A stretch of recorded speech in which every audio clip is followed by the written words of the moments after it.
Okay, there we are. Hey Hello. everyone. um, well, I'm sure you're all wondering who's this saucy little minx that Chris has got on with him. I'm a saucy Manx. That's right. Hi Regina, thank you so much for joining me. How are you? Good. How are you doing? Yeah, I'm good. I'm good. Well, as you know, I'm a wee bit rushing about at the last minute. I was wrapping presents for my niece's birthday, and then I thought, oh shit, it's like 5:02. I suppose I better jump on then, eh? And poor Regina was waiting for me. Um, let's first of all just go down the list and say hi to everybody that we've got here. So, first in, we've got the lovely Zane from Tarot Talk and Zanery. Hi Zane. We've got Justin Michael. We've got Regina Tarot, of course. We've got lovely Sandra at the Whispering Well. We've got Jackie Jacaranda. We've got Danielle from Tarot Trainee. Hi Danielle, I hope you're doing good. We've got the lovely Simon from the Hermit's Cave. And oh no, the list goes on, the plot thickens. We've got Kristen Louise Tarot's here. Hi Kristen, how are you?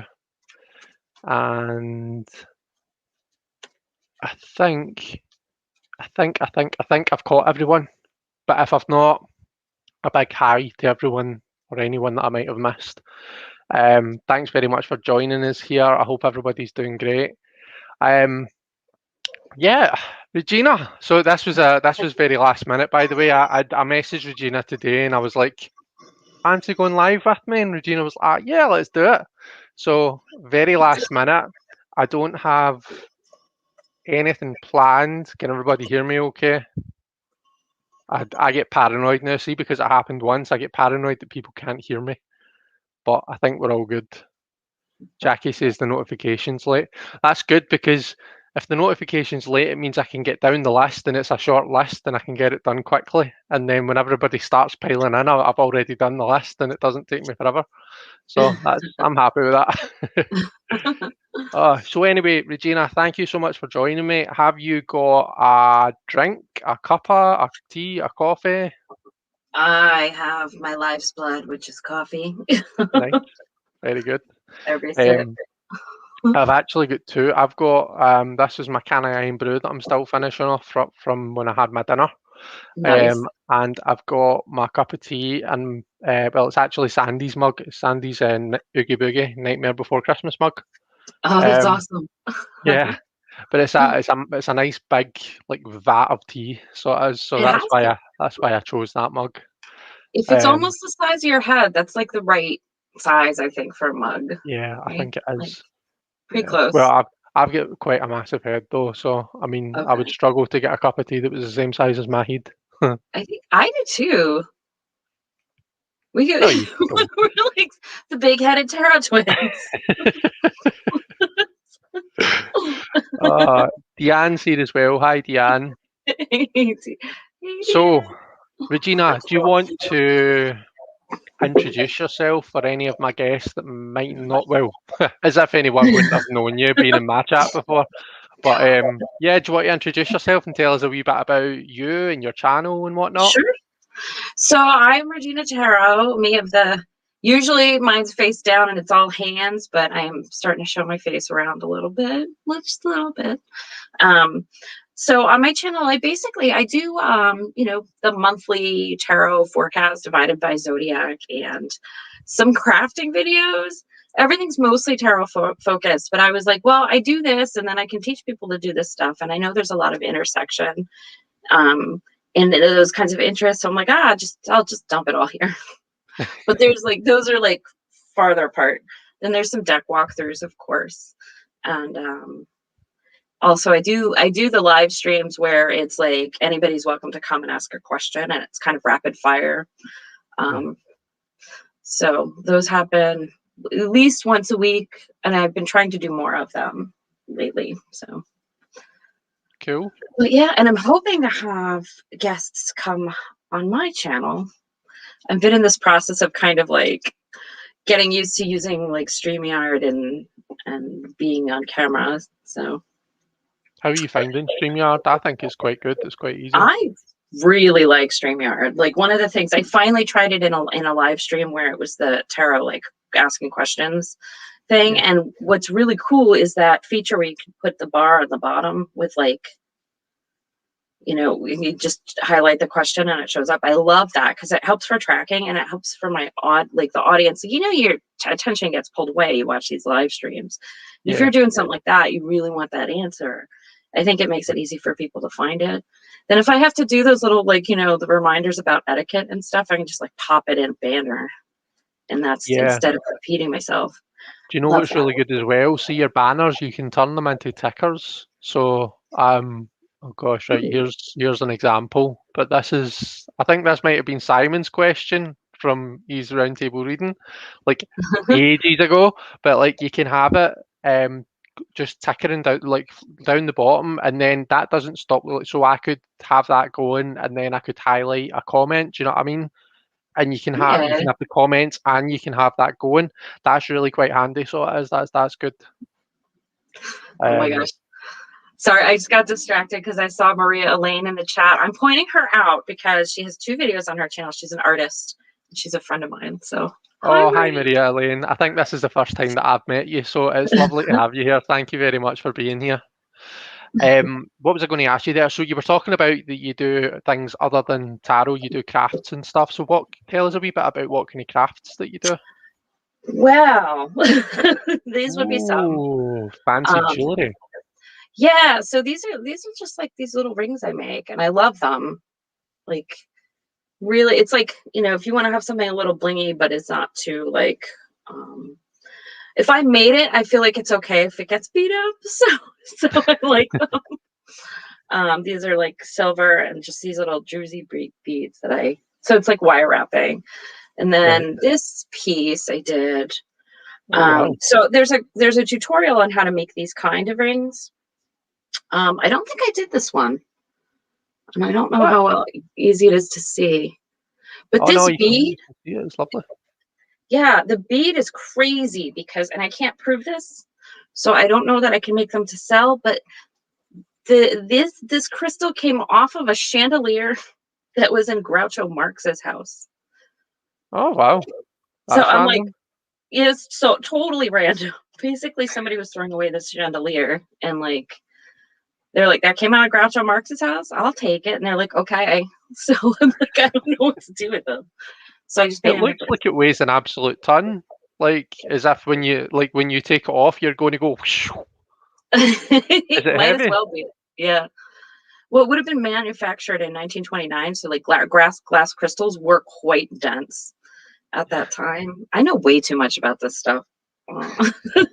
Oh, that's pretty cool though. So do you sell anything? Do you have an Etsy or anything like that? I do have an Etsy. I'm terrible at promoting. Wow. But it's, it's lovely Deanne, because I noticed that she's here. Hello. Not that I just make a point in putting you to work, Deanne, but if you happen to be in the area of Etsy and you could grab us a wee link for Regina's Etsy store and put it in the chat, that would be just fan-dabby-dozy. Thanks very much. What is your store called? It's called Regina's Tarot, all one word, and there's an S in it. And I think I don't know if there had been a store that was like similar name and defunct. So you know how like the naming convention has to work for Etsy. So I just was like, oh, well, I guess I'm doing this. Okay. But one of the things with the crafting was because so much of tarot work, because I do that full time, is online and staring at screens. I was like, I need something that's just gonna keep me occupied, but keep my face like not staring at a computer screen all the time. So I was like, I'll start making a lot of this kind of stuff. So that's what that's for. And then of course you accumulate it, and then you're like, oh, we need to move some of this mountain. I know, that's pretty cool though. It's always interesting to hear about people's other interests, like other than the stuff that we see all the time on their channel. So no, that's really cool. I like that. So, like on the subject of tarot, like do you have So I've noticed that when you, because I pop in to your live readings, because I quite like to have you on in the background. So I do when I'm working, like I'll be working away, and your wee voice will be going in the background. And you always say, oh, I'm just going to clear that right up or something like that. There's something that you always say, and it's just a nice, soothing, repetitive kind of a. I just like to have it on. It's kind of like having the radio on now. So why did I start saying that? What was the point in that? Because I was going to say I've noticed that you tend to have like several decks that you work with during one Yes. live. So do you have like do you use particular decks for particular types of questions, or do you just is it just like kind of a whatever deck kind of takes your fancy at the time? It's kind of interesting. It's like it's kind of a little bit of both. Um, like most of the time what will happen is I'll just have like a range of decks like kind of laid out. There might be 10 decks, there might be like up to 20. 20. And then of course, depending on whether or not I feel like I'm going to be using Oracle. I always do an Oracle for like my opening message. Yeah, Um, and it's only every once in a while that I end up pulling an Oracle card for someone's reading. yeah, But it really is just a matter of like letting my intuition and subconscious be louder than myself. And like I'll look, and whichever one my eye is like really drawn to first, that's what I'll grab. right, And okay, that's kind of how I doing it like that, and being quick with the choices. That's actually a very hard thing to cultivate, right?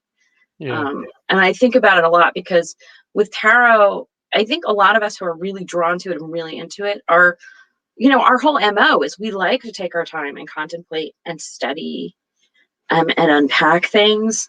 yeah, But then when you take that skill and like put it into something that's meant to be of service, or like, maybe there might be an expectation for it to be really quick. It's like kind of that trick to change that mode and just deliver it is it's like this whole other process. It's interesting, yeah, because I can sit there for like an hour and stare at the same card and contemplate the same card, um yeah. but Same.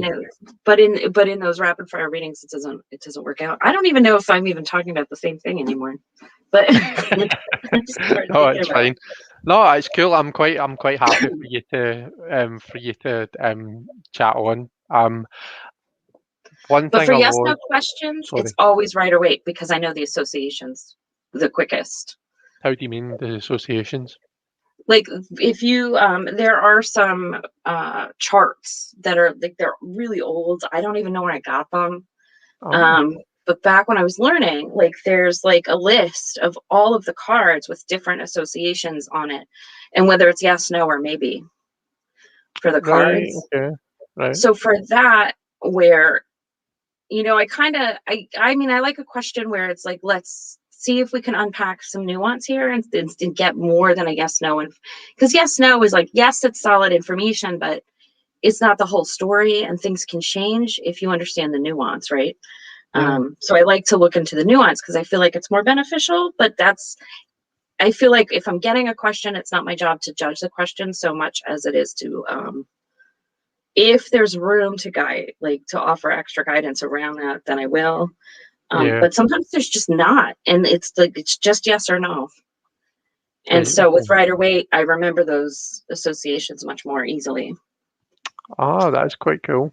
Yeah. Yeah, I don't really if I'm ever asked a yes no question, I usually tend to pull some cards and see if the information that's there leans towards a yes or no, rather than like doing like for example like the kind of the playing card, the red and the black. If you've got more reds than blacks, then it's a yes. If you've got more blacks than reds, it's a no. I know some people will kind of translate it into playing card pips and do it that Yeah. way. I and like I suppose my kind of thing about that is, as you might have noticed, maybe once or twice, I like to yap on. Um, so I like to kind of a talk about what I'm seeing, even if it is a yes no question. I Yeah. tend to like to gab a wee bit about the cards that are in front of me. And my fear is I'll get like, for example, a black, black, red, right, which would be a no, but then the actual meaning of the cards is like a resounding yes. And I'm like, Right. what do I do there, you know? So that, I don't know, I kind of tend to just, with Yeah. yes, no questions, there's a bit of a caveat whenever I answer them. I feel as I'm always kind of a like, right, we'll see what happens, we'll see what comes up in the cards, and we'll see if we can answer it. But I don't know. Sometimes it's not a straight answer. Sometimes it's like, well, if this, then this, right? Like there's like a decision tree of consequences, right? That shows up in the card. Yeah. Oh my Yeah. gosh. That's because you're in Chris's chat, Dan. Do you He's know what it influenced is? your algorithm. It's because I've taken Regina out of the chat and onto the screen.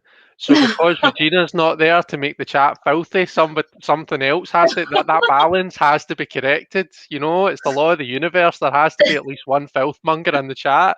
So Regina's here now, Deanne, so it has to be you. Uh, so Regina, do you have like an overall kind of a favourite deck? Oh, Is that the question? it's actually right now it's a hard question because like the past year and a half, past 2 years have been acquisition. I'm calling them acquisition years because up until that point I had 2 or 3 decks. And but I would say that like overall, if we go for all time favorite, it does have to be the RWS because it is the one, it's my go-to. My one copy is like at least 30 years old and it's super crunchy and I'm like, I love you, don't fade away, kind of kind of thing. But I would say that like in terms of acquisition, like from my acquisition years, it changes so much. Yeah. Like it really does. Like one week I'll be like, oh, I really love my Ciro Marchetti. And then I'm like, oh, I'm really bored with my Ciro Marchetti. I'm sorry, I didn't say that. I didn't mean it. I didn't mean it, honey. I'll buy What you some flowers. what Hero deck have you got there? Is that gilded? This is the Gilded Royale. Oh, Yeah. very nice. A little The practice. borderless one, yeah. Yeah. Cool. And what Smithwaite is it that you've got? I should know this because I watch you reading, but I don't know. I think sometimes when you see Smithwaite, it's kind of a like when I don't know, you tend to like not take it in. You just kind of stop when you see a Smithwaite and think, oh, that's a Smithwaite, and you move on and you don't really look for anything else. For me, anyway. Yeah. That can definitely be true. But it's one of the benefits of it too, because it's like, okay, I really just like need a little bit of piece of quick insight. So let's say you have like no time to do the reading. You throw down some Smith's Waite cards, but if you can remember the images because they're so familiar and you just carry the keywords with you, and then it'll pop out throughout the day. And then as you're doing things, it kind of unpacks like slowly, it like percolates like coffee, right? Yeah, yeah. Because of the familiarity. Whereas like with a new deck, it's like, no, I need to unpack this right now while I'm holding it, while I'm looking at it, while I have the time to explore the guidebook, that kind of a thing. Yeah. I don't know, but you always find new things anyway. Yeah, yeah. You think about I like a think super old faded deck. Sometimes those like the way the ink will fade will tell you something in a weird intuitive way. I know that sounds really woo, but like, as the images do change over time with that. no, definitely. Yeah. I mean, as far as things being woo and not being woo are concerned, I think that's more on the kind of, on the creative thinking, conceptual blending side of things, because Yeah. to me, I the agree. whole point in it, at its very kind of a scientific base, as it's a creative thinking technique. It's random images, it's random things that spark your unconscious or even your conscious, but it makes you think about things in a different way. And I think like the images changing, how they change over time, that's a very kind of a tactile and like down to earth kind of non-woo thing, I suppose. But at the Yeah. same, I mean, I suppose it's the same about tarot. You can look at tarot in that way, but at the same time, it depends on you. It depends on your beliefs. It depends on your point of view. You can layer all of that lovely juicy woo into it, and kind of make it that. That's Lovely what I think Juicy it's Woo all is the about. name of our R&B band, by the way. Oh God, we had to get a band name in there at some point, didn't we? Yes, we did.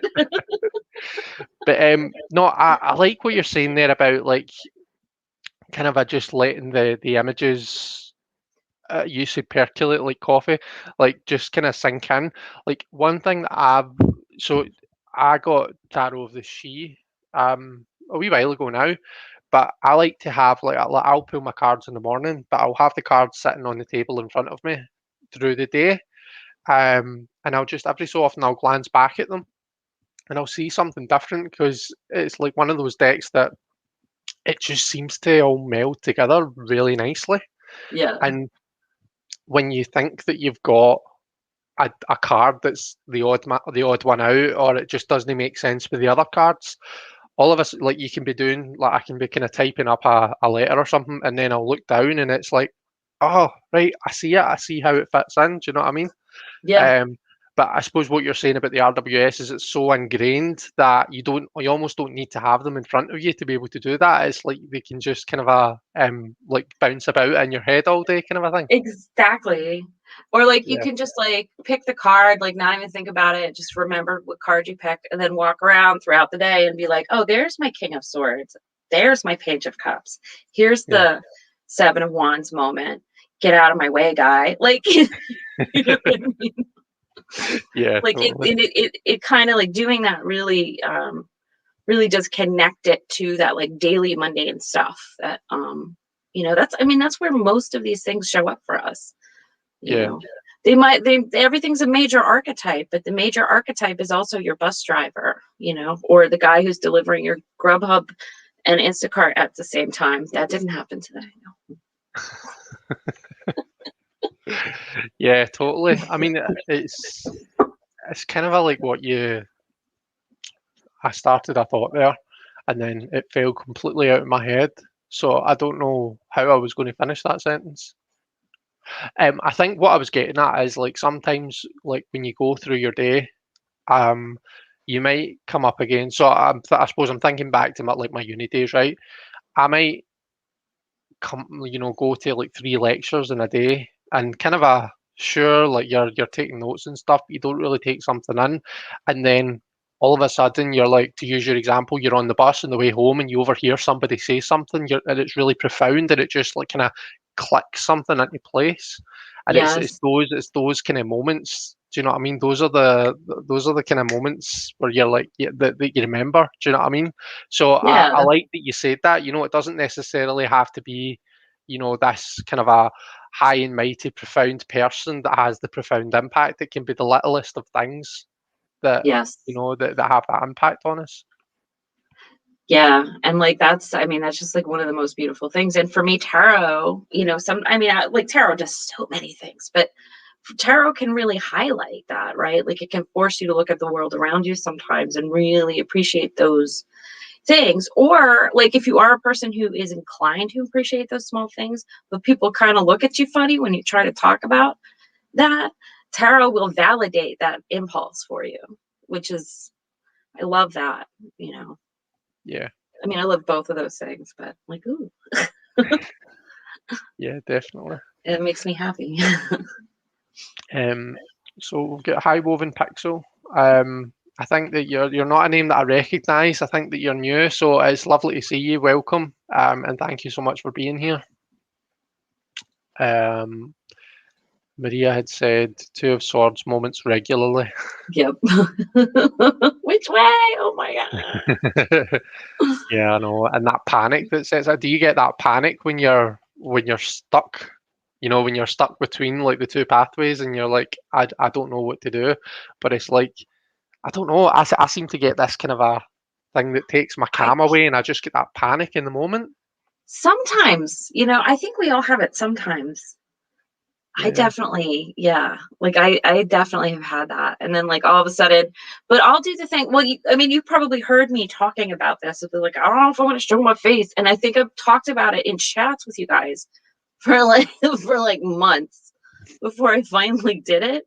Because that to me was a big heavy decision. Whereas I think for like most folks, they're like, what are you talking about? Like, Why are you so nuts about this? I just was, and like I can talk myself out of doing something. And then what happens is I think and think and think and think. And then all of a sudden I'm like, that's it. I'm tired of thinking, like literally sick of trying to make the decision. So then I'll just rip off the Band-Aid and do the thing. Yeah. And that's how I make progress in life. I need to like shorten the tail on that a little bit maybe. But yeah. Cool. And that's not up for everything, but for some things, yeah. Yeah. I lived in Two of Swords forever. Let's say about that particular issue. So what like have you got any? I can hear myself. Can you hear me echoed back? Can anyone else hear me echoed back? I can hear you. I don't hear an echo. But I'm in the StreamYard, so. Okay, well, people in the chat, let us know if you can hear me echoed back. Anyway, in the meantime, I was going to ask, have you got any kind of exciting plans for stuff coming up in your channel? Maybe doing something different, or anything planned that you can tell us about? Let's see. I do have. I don't know if I can talk about it because I didn't ask for permission, but I do have someone who we have tentative plans to do an interview in June. And I'm opening it up because I would like to do like a series of this, and it will be called the Tarot Interviews. And the idea is that we interview each other, but instead of asking the cards questions, we let the cards guide the questions that we ask each other. I have done this on my very first appearance with face showing on on Deanne's channel, on Blue Crescent Tarot's channel. So if you want to see what it's about and anybody's interested in coming on and doing that with me, check that out. That's what it is. But yeah, and of course, Chris, I would love it if you came and did that with me. Oh, well, I'm there. Totally there. That would be cool. Awesome. No, but that sounds actually quite cool. I suppose the only thing is, like, do you find it quite easy, like, kind of just pulling cards and pulling a question from it, kind of a thing? Like, I did. That was the first time I did it, and I think it went. Right. There was less like needing to really think too hard about that for me than I thought there would be, and I think it went really smoothly. Right. Cool. But again, it's just first question that pops in your head, prompted by the card. And then I would always, of course, do the caveat too, that like if any of the questions end up feeling a little bit too invasive, or even if you just want to pass because you want to think about it a little bit longer, like I would always say, like, we can come back to it or we can skip it. It's fine. Yeah, well, it's not everything's fit for. When I was saying, oh, so you just turn over a card, I turned over a card. And the card that I got was the 10 of coins, and immediately I was like, "How rich are you? How much money do you make?" And I was like, "Well, I couldn't ask that question." Well, I would say that much like the card, the work always pays off. Not always in money, but it does always pay off. And I don't know, like I make a living. It's I wasn't actually asking you that question for you to answer it. But I was answering, yeah. Oh, that's fine. Right, okay. So I think, Regina, I think we're getting an echo now. Chris. What? I pulled the 7 of Swords. Oh, what question do I ask? Oh, here's this is the way I'm going to ask this question. When was the last time you caught someone in a lie? Oh, interesting.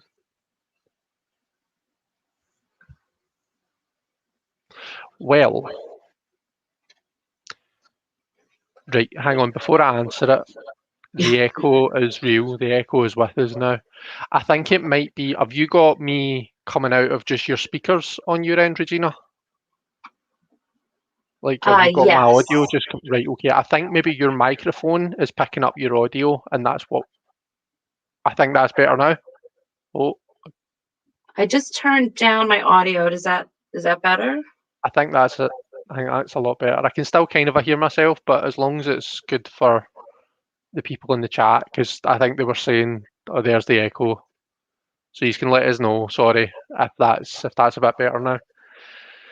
So, when was the last time I caught someone in a lie? Yeah. Well, let me see. I mean, the first thing that came into my mind was last Friday, when I had my niece staying over, and she went for her nap. She's 2, well, she's 3 now. She turned 3 on Sunday there, hence the presents I was wrapping. And when she woke up from her nap, I was like, "Have you done a wee? Have you done the toilet?" She's like, "No, no, my she pull up pants. She said, my pants are dry." I was like, "Right, okay, that's good. Well done, good girl. Like, you can get a treat, etc., etc." Turned out she had done a wee. So she was telling Oh. Porkies to get a treat. So there you go. That was the first thing that popped into my head anyway. That was the last.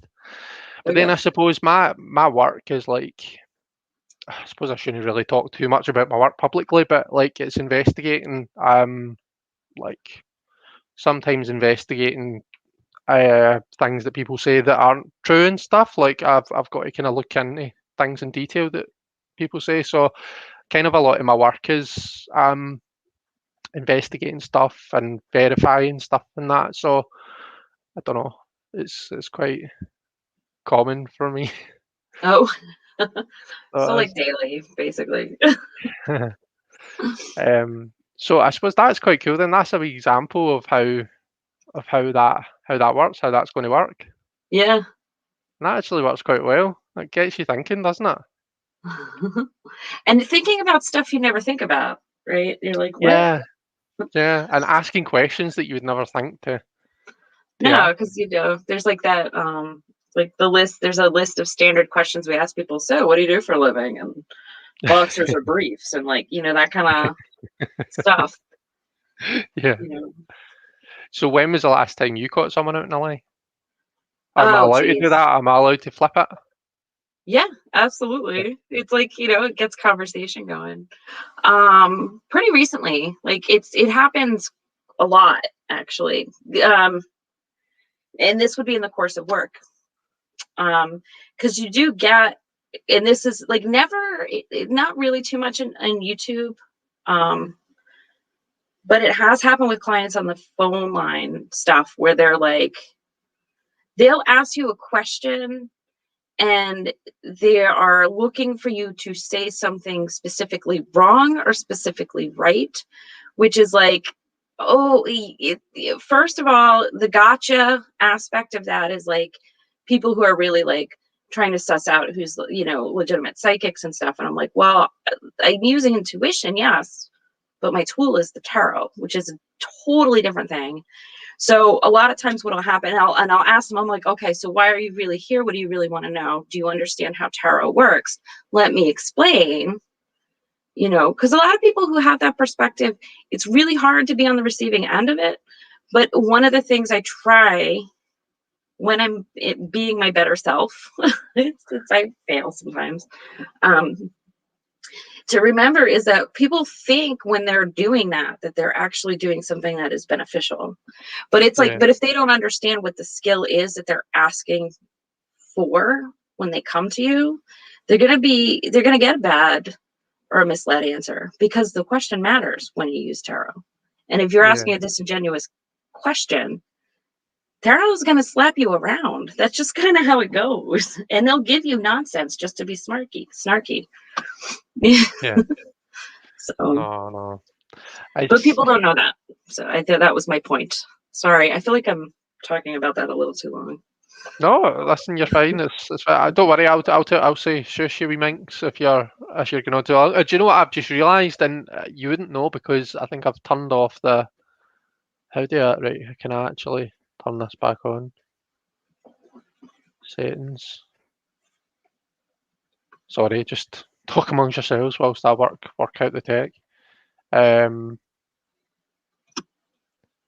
Oh, where is the damn thing? Oh, there it's there.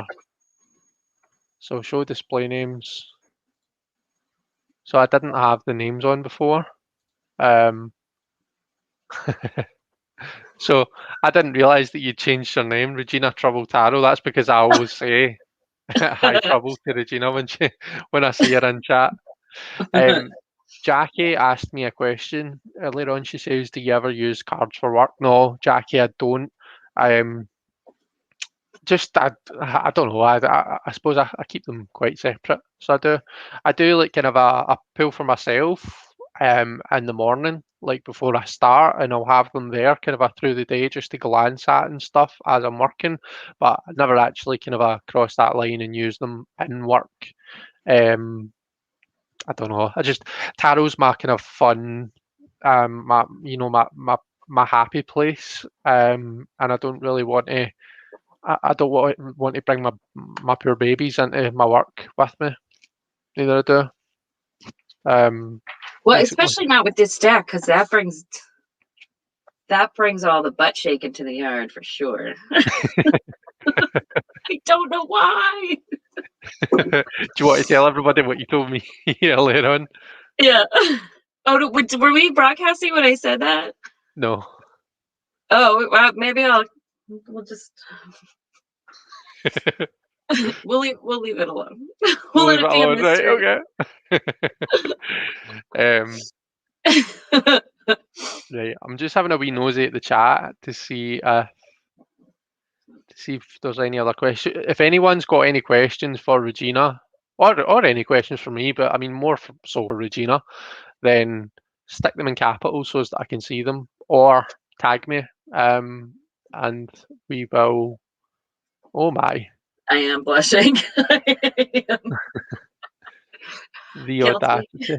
First, a co-worker calls me to vent at 3:52 p.m. I don't rush her. Vent, girl, vent. I get here late and a Skype call from my boss's boss. I need to share my Tarot Tube live calendar with my job. Says Neem. Oh, Neem. That's a shame.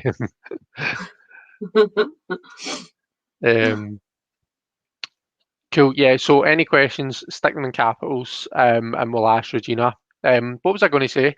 So I was talking about any kind of new stuff coming up, and then I was going like, I don't currently have anything major planned, any major changes. But one thing that I do, um, want to, what we talked about just. Is that a question for the cards, or is that just a Oh, question for Regina in general? um, 7 of Cups. Justin Michael is everywhere and nowhere at once. yeah, that's the tarot saying up your ass. um, Oh my yeah, gosh. so walkthroughs. So I don't know if you've ever noticed, but when I do a walkthrough, they tend to be a wee bit lengthy because again, I can talk for Scotland. Especially about stuff that I'm kind of passionate about and I find quite, exciting and cool. So when I'm seeing cards that I enjoy, I like to talk about them. But I'm conscious that some people just want to see the cards and don't really want to hear. This is my band name. I'm conscious that some people just want to see the cards and don't really want to hear me yapping. So what I was going to do when I'm doing walkthroughs at the very start, I'll kind of flip through them really quickly. So like that should take a couple of minutes. It'll be a couple of minutes flip through. And that'll be kind of for the people who don't really want to hear thoughts on the cards. They just want to see what the cards look like. And then after that, I can go through them again and talk more in depth about them. And that way, and like I was talking to Simon about this. I was asking him what he thinks, and he was saying that then like you could put timestamps and stuff, and that way there's something there for everyone. So that's kind of my plan. And it's kind of to combat my, my lengthy, chatty, can he shut up his faceness. That's my plan anyway. Cool. And it's funny, like you're talking about that with the walkthroughs. I sometimes think mine are too short, or like I forget to talk because it'll start off chatty, and then all of a sudden I'm just like, oh, I just really want to look at the art. and then I just get real quiet. So probably it's like images of cards as I'm flipping through, and me like with heavy breathing, not on purpose, not for creepy reasons, but because I'm too close to the mic. I don't know if that's true. Yeah, but I imagine that's what it's like. It's like that in my head. Yeah, no. Kristen's asking, what's the difference between strength and asset in your general reading spread? Um, I think do you know what's funny? Somebody asked me this recently. So it's like when I do a general reading, it's like strengths, weaknesses, assets, and opportunities. So I think the difference between strengths and assets, I guess strengths and weaknesses is looking more at you as a person, for me anyway, whereas assets is more kind of it's more branched out than that. It might be looking at assets as an aspects of your personality that are an asset, but it could also be looking at, something that you've got in your possession. It could be a person in your life that's an asset. Do you know what I mean? So, for example, if we're talking about like, if in the coming week you're going to be packing up and moving house, right? Then an asset might be that you've got 10 Waynes. Waynes is a word for kids. 10 kids that can help you. Do you know what I mean? Uh, an asset, if you're going for a job interview, your asset could be an aspect of your personality. It could be like that you're really chatty, or that you're kind of really kind of to the point. So I think assets is more like a branched out, but there is a bit of an overlap there. So that's probably how I would answer that. Um, Hopefully that's that makes sense. But yeah, what kind of do you use when you read, Regina? Do you tend to use like spreads and position meanings, or do you just kind of just read them all as a big mishmash? I do every skill that I have at my disposal. I use, and it will depend on the read. So, you'll notice like when I do the ones in the YouTube, the live streams where it's like one question, and like so you do that, and like it's a little bit giving back, it's a little bit having fun, and making sure that I'm keeping that skill going. Like, why am I talking about that? But yeah, but on those, it's easy, it's simplest, easiest, and you get the clearest messages just using a 3-card spread. Now, the 3-card spread will depend on the question, like what the positions mean. So like for the opening collective message, the first card read is the central one. So that's like, what is the general message about or what is the general message for today? And then to the left, it'll be, what is this message about? And then the third position will be, what will support us? And that's just how I do those opening general messages. When I do the 3 cards for the and it's not always 3 cards. Sometimes it's 4, sometimes it's 2. If it's yes, no, it's 1. But the question will actually end up dictating the spread, which is kind of interesting. That's not how I started as a reader at all, like at all. It had to be very rigid meaning, or I didn't know what the heck was going on. I mean, and I think that's how we all start, right? Like, it's like, oh, but so like if someone asks like an in-depth question, it'll be, I'll do 3 cards. Sometimes it ends up being past, present, future. Sometimes it's basis of the situation. How is it moving forward? What's the overall, kind of thing. And those are just examples, but that's just with 3-card spreads, all those differences. When someone asks for a general reading, I always do a Celtic Cross. I don't know why. Like, I know there's so many other spreads people can do. And I've heard that there's a lot of people who don't like the Celtic Cross. But I was kind of steeped in it. So that's what I do. Right. And I find for me, and I think it has to do with whichever one works better for general for people, is like whatever sank in for you when you as a learning reader the best and made the most sense to you, I think is going to be the most beneficial, right? So like for me, it just happened to be that particular spread. Yeah. So that's quite cool. Yeah. Do you I can hear the echo again. Is it just me, or is it? I don't know. I didn't do anything with my volume. Oh, it's fine. Let's do. What was I going to say? Do you watch any Vincent Petisci's stuff? Any of what? Vincent Petisci? Vincent Petisci. No. Oh, Yeah. wait. I went to one of his videos one time because Justin Michael was talking about him in a chat, and I'm like, I should find out who this person is and be very serious. Find out who this person is. So that's that's what I did. So the reason I mention him is because Vincent just uploaded a video and he talks about 3-card spreads, and he's basically talks about lots of different types of 3-card spreads. Like it's basically like a 3 by whatever table, so like Cool. past, present, future, like what, like all different kind of a 3. It's quite cool. So it is. It's quite good to look at. I quite I would enjoy it. probably love that. Yeah. Yeah. I don't know, Justin, if you want to stick in fact, what time are we on? Justin's probably still working actually. But if anyone has a link to Vincent's channel, pop it in the chat for us. Right, somebody asked a question. I think Robin asked, what's the difference between Waynes and Bairns? Let me find that. So a Wayne is spelled W-E-A-N. It's spelled Ween, but it's pronounced Wayne, as in W-A-Y-N-E. And that's just a word for, well, they're both words for kids. I think bairn is more like kind of means more like offspring. Do you know what I mean? I could be totally wrong in that, but I don't know, like, but yeah, essentially they're both words that mean kids. Yeah, I always thought Bairn was more baby, and then a Wien would be like, basically anybody who's under 18. Right. Okay.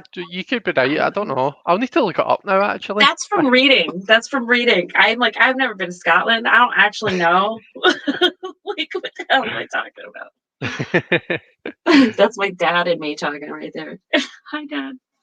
Very fair. What's the difference between Waynes and Bairns? So it turns out I thought I could answer your question, Robin, but it turns out I'm going to have to look it up and find out. They may well actually just be synonymous and mean the same thing. Let's see. I'm just going through the chat to see if anyone's, said anything that needs to be brought to our attention.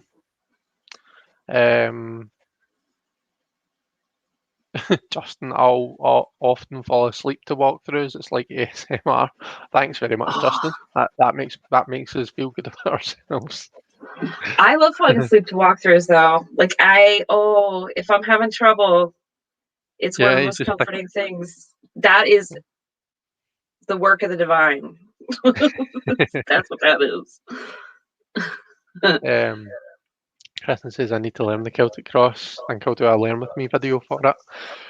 Oh, cool. I've got a Celtic Cross video in my spreads mini series. So I have it's the Rachel Pollock Celtic Cross, which as in from 78 Degrees of Wisdom, which I know isn't the same one that everyone goes by.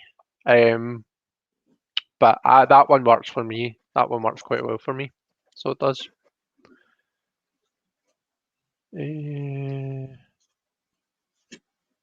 Oh, there's Sue. Hi, Sue. How are you doing?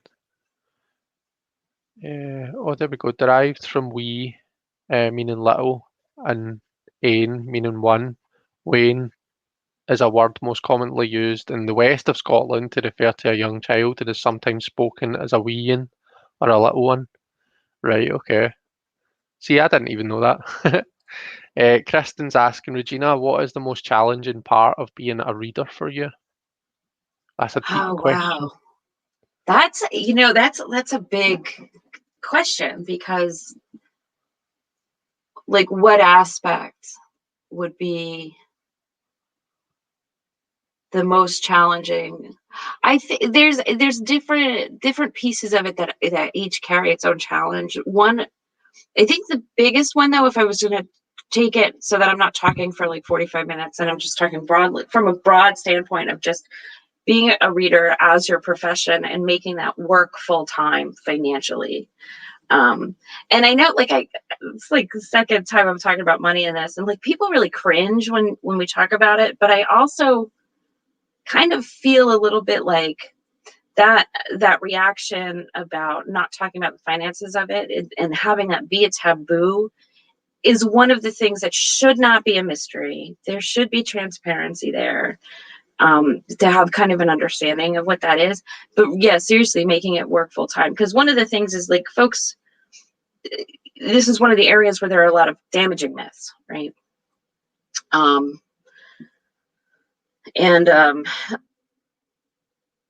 where people really kind of focus on, like, oh, you can't trust a tarot reader because X, Y, Z. And it's like, of course there are those things that we're all like, okay, somebody tells you you have a hex on you and they're the only one who can remove it for you. Clearly this is like nonsense, right? Like that kind of stuff. But the truth is, to do this full time is like, you're not, like, I'm not living in a mansion, right? Like, I'm living in a small apartment. What goes into it is an awful lot of different things. Like, you've got to, or for me personally, because I have, it's like making things work for both your authentic personality that you can sustain to keep this going as a business, offering the service and skills that you have in as authentic a way as possible, and making it, I'm trying to think of how to do this, like to be open to what comes towards you, and to be able to interpret for any number of things, and having a perspective that allows you to read for folks that are so unlike you, really setting your ego aside and really doing that, but then also having to kind of set boundaries and, receive payment for your work. I mean, that's a real struggle to, like, that push and pull between the spiritual ideals of anybody who is reading tarot and asking for money for it. But it's a very similar struggle to what people who do art for the love, and they want to make a living at it. They want to make a living at it, but they don't know when to ask for money. Like, that is hard. That's not an easy, like, it's not an easy thing to arrive at. And then if you're also a person who, like, struggles to ask for help for anything, forget it. It's like a hot mess. But you do have to kind of, like, juggle different things. Like, for me, the phone lines is kind of the bread and butter. But it's not my favorite part of reading for other people. Mm-hmm. If I didn't like doing it, I wouldn't like doing it. The biggest benefit is that you have control over your own schedule and you're working primarily for yourself, right? So if you have a day where you burn out and you have to take that time, you can. But you do have to kind of constantly hustle, right? And then branch out and do the things that you do love to do. Like, I love in-person readings. I have a store I do readings out of. It's once a week. And then there's that. And then there's the YouTube stuff. And this isn't monetized. I do get clients through here, which is, it's kind of closer to the one-on-one, which is awesome. But I get to spend most of my time doing what I love. It does have its challenges, though. Like, it's not the easiest thing to constantly be answering relationship questions, for example, because I'm just not there in my life. So the challenge there for me, in terms of setting aside my ego and thinking about what was it like when I was 18 and I was like, oh my God, what does he think? And like, what does he say? Blah, blah, blah, blah, blah. All the stuff is like, we have all been there at some point. So to kind of remember what that sort of felt like, and then do the best that I can with that. Yeah. And, and I think it's easy to, with those repetitive questions, it is very easy to be a little bit annoyed just because they're so frequent. But, and then the mindful piece is, but these are all not you. Like, these are not all the same person. Mm-hmm. They have a similar question, and their situation is going to look very different from the last person who asked that very same question. And if you focus on the cards and the message and what is the service you're trying to provide for people, then it becomes joy. Yeah. Yeah. I hope that Well, I was makes just going to. It yeah. does. It does. It makes perfect sense. Okay. And I was just going to kind of. I think you've probably kind of answered it, but I was going to kind of ask the flip side of that question, which is what's the most kind of. I suppose what's the most rewarding part? What do you enjoy the most about being a reader? Oh my gosh. Well, I think I might have answered it, like a little bit of that, like that whole what I just talked about is like you go through this thing and you feel sometimes like you're beating a head against the wall, or it's like, am I actually being of service?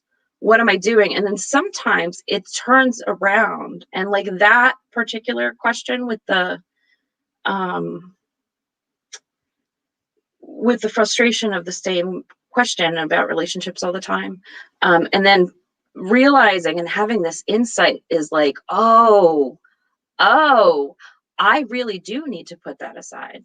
And I really do need to recall that this is a period of life that a lot of people go through, including this chick right here, right? Like, that's a good insight to have and to remember.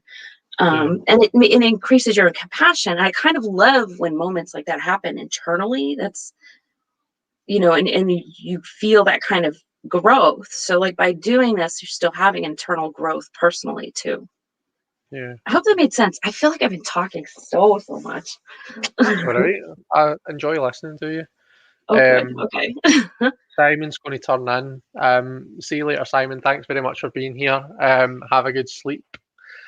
Robin's asked me what do I find the most rewarding about being a reader. Um, for me, I think it's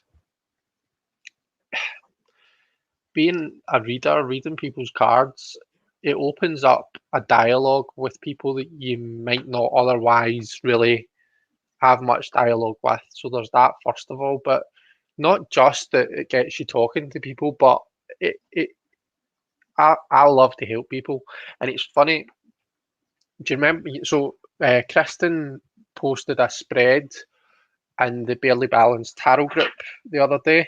And the first position on this, it was a 4 card spread, and the first position was something that's happened in your past that's greatly influenced who you are today, or something to that effect. And I got the King of Cups, and I was looking at it, and I thought, well, like my mum was a single parent, and my younger brother is 11 years younger than me. So, like, growing up with such a much younger kid brother, it kind of made me a lot more mature. It made me grow up really fast. Like, I grew up being a kind of a role model to him, I suppose. And that I feel that's really shaped, or partly to do with kind of the person that I am, and it's one of the reasons that I really love to help people and to, I suppose, to a degree teach, because I tutor maths, so I do. So I love working with kind of like helping people and working with like all sorts of people, not just young people, which is obviously who I tutor, but all sorts of people. And this is just something else that gives me the opportunity to do that. Um, so yeah, I think that's my answer to that question, Robin. It's just being able to chat to all you lovely folks, and to kind of to even sometimes to be able to feel like I've helped in some strange small way. That's really rewarding for me. So there you go. You're not the only one that can yap away. I feel as though I've been talking for ages now. Um, let's see. Laurie Travis Life. Hi, Laurie. By the way, have you been asked to read for a baby? How do you handle that? As in, well, I'll let you go first, Regina. Okay. I have. What I said to them was like, I'm not going to read for their future, but I will pick out traits that I think your child is likely to have or develop, or things that are supported. So like, let's say if I get a lot of cups cards, I would say like they're very good with emotions. They're good at expressing them. They're good at understanding emotions. Things like that would come up. But I wouldn't say like, oh, well, in 2 years they're going to have a tower moment and like, you know what I mean? So I would read the cards as treats, more than anything future.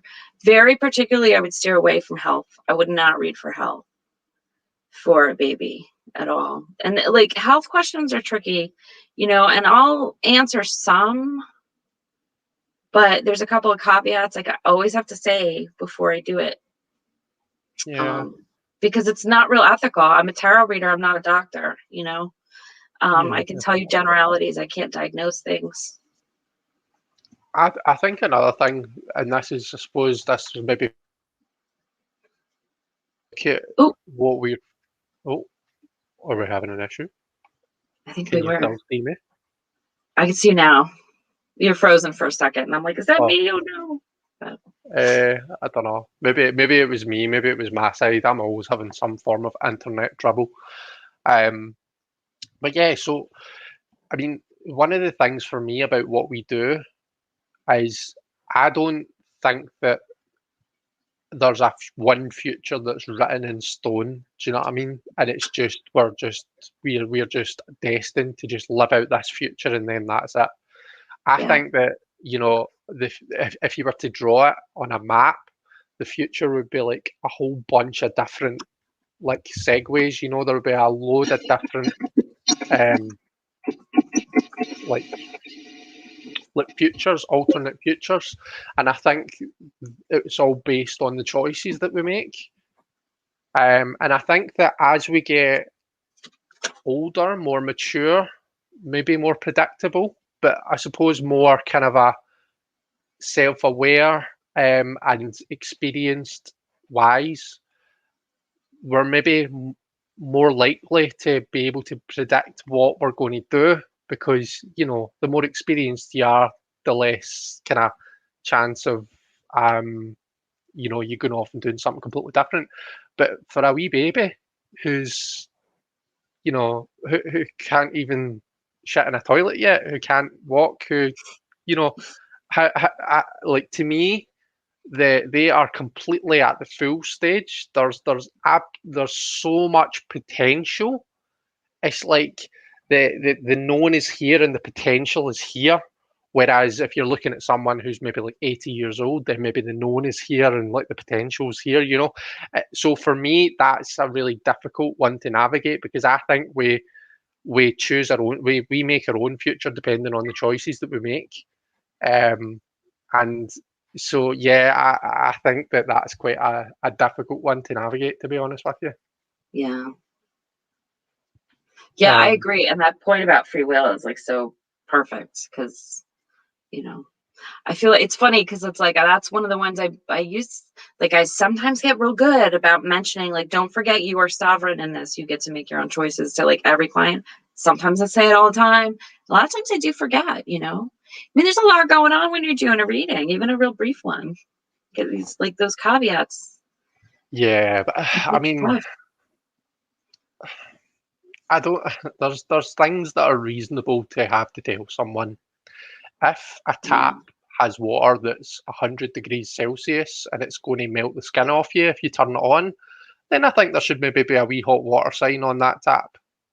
Yeah, If maybe. like there's a big drop with big jagged spikes underneath that's maybe not, you can't see it coming, then there should maybe be a caution sign saying big massive drop with spikes underneath.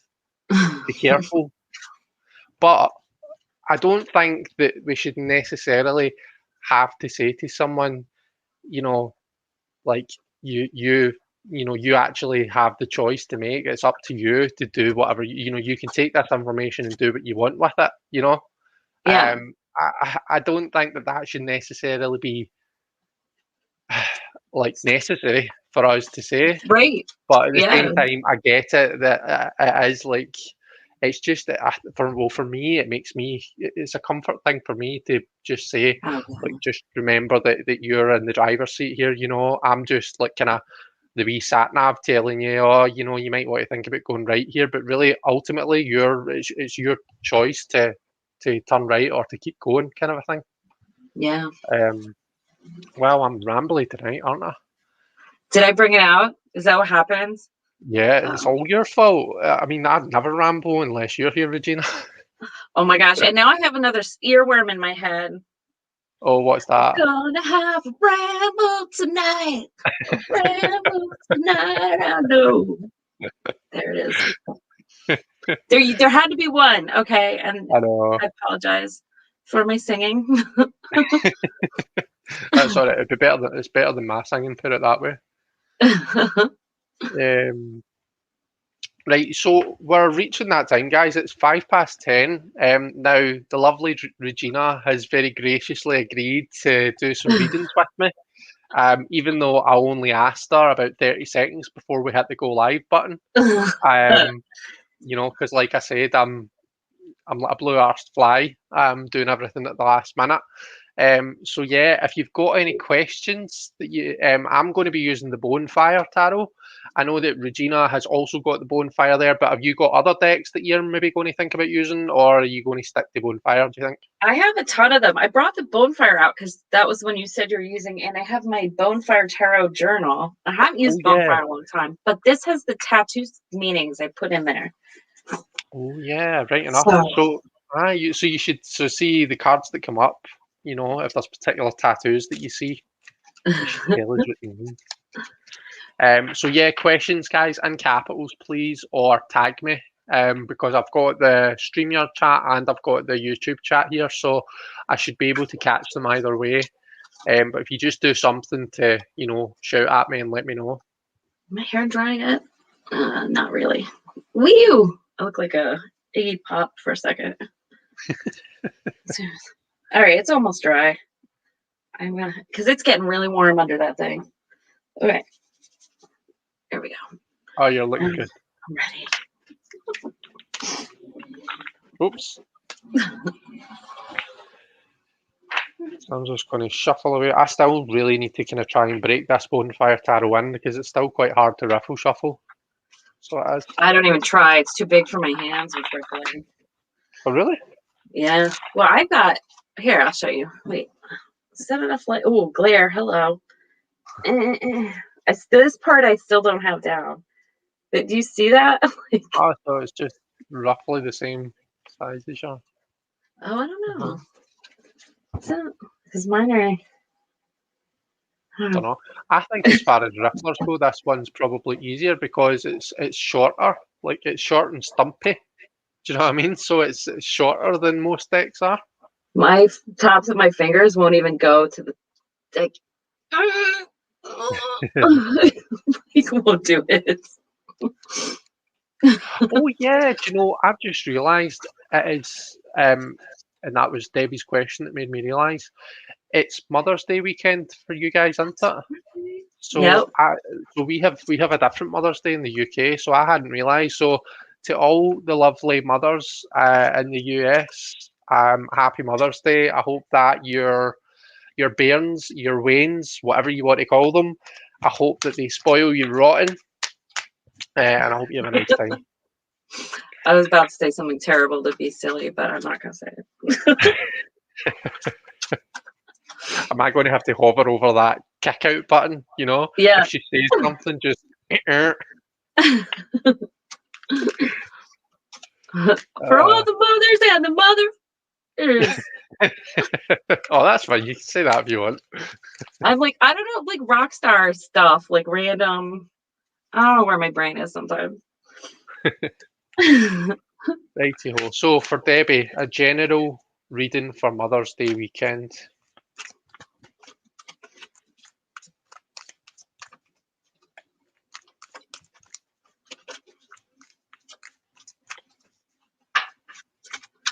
Oh, here, I should change my camera over there. So zoomed in table. So I'm doing this, and I'll just lay the cards on the table. So because I'm lazy and I can't be bothered holding them up. Are you just going to hold yours up, Regina? Yeah, I don't have a double setup, so I figured, well, you do yours, and then I'm gonna pull one, Right, and then okay. we'll tag team it. We never actually talked about this. So how do you want to do this? Do you want to just kind of like pull one each and kind of read them together, or do you want to? I think that's a good idea. I've seen that. I think it's Jonathan Daly that will do that with people, and it like always seems to work. Yeah, really good old nice. Jonathan. That's what he does. Yeah. Yeah. The other alternative is we could take turns at doing like a 3-card pool, and we could both read the same set of 3 cards. That's the other thing. Me and Justin have done that before. Oh, I like that So too. what we do? I don't know, Yeah, because I've got because I have to hold mine up, so I could probably comfortably do it when hold 2 up at the same time. Just right. thinking about the size of the cards. Okay. Maybe 3. This works like a fan. It's very like. Well, okay, let's do 3. Okay. Cool. So is 'Cause I that could do. for Debbie? Yes. Cool. I don't know So what I pulled though, because I can't. I think you've got the 8 of Wands. What is it that's in the middle? Is that Death okay? And and the Hanged Man. Oh, so this is what I'm seeing. General reading for Mother's Day weekend. I feel like the beginning of the weekend is probably going to be like a lot of chatter, a lot of movement, a lot of like, okay, we made the plans, let's go, like kind of thing. It might feel a little bit frantic and a little frenetic, but it's kind of fun. Later, it will be funny. As the weekend progresses, there will be transformation here. I don't know. The vibe I'm getting from this is that there might be like something in the household that may sometimes be either a burden or like a pet peeve. Where am I going? I keep like, I'm gonna just walk off with the things. Like sometimes, and I feel like one of the presents or the efforts for Mother's Day weekend is that people are trying to change that with this death card, like transform that space to something that can allow for this kind of meditative complication. Woo! Where are my words? Sort of meditative contemplation is the word I was looking for. Or like sanctuary, like they give up their X so that you can have your Y with the Hanged Man. I'm hoping that makes sense for you and that it's helpful. But yeah, the beginning, I definitely see a lot of like, oh my God, let's go, let's go. Where are the flowers? Like that kind of a thing. yeah.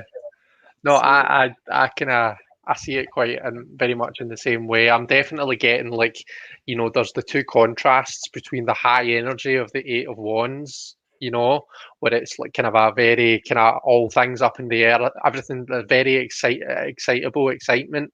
And then there's like how that contrasts with that Hanged Man, which is very much about, you know, not just chilling out a wee bit, but chilling right the fuck out. It's like really kind of a calming down, and maybe actually, there's maybe something that will happen that will make you look at something just slightly different. Something else though that I think that those cards might just indicate is, how sometimes, and Debbie, I don't know, like if you've got plans to maybe go for a wee Mother's Day lunch or do something, but you know how when you have that a family get together and it's all exciting, and especially just now with the way things have been, it's just so great when we can actually get an opportunity to see our loved ones. Then when we actually have to say, right, see you later, bye to them, it can sometimes feel a bit like that Hanged Man situation where it's like just a bit like, oh well, you've gone from a real high to just kind of a, all right, okay, it's done now, and you almost get that kind of that gutted feeling. And then right dead in the center of that, we've got that death card, and that's all about change and transformation. So it's an interesting reading. You've got the highs, you've got the lows, and you've got the unstoppable change in the middle. You've got 2 majors there as well. Yeah, it's going to be an exciting weekend. It's going to be a big weekend. Very high energy in both directions. I think just remember your self-care.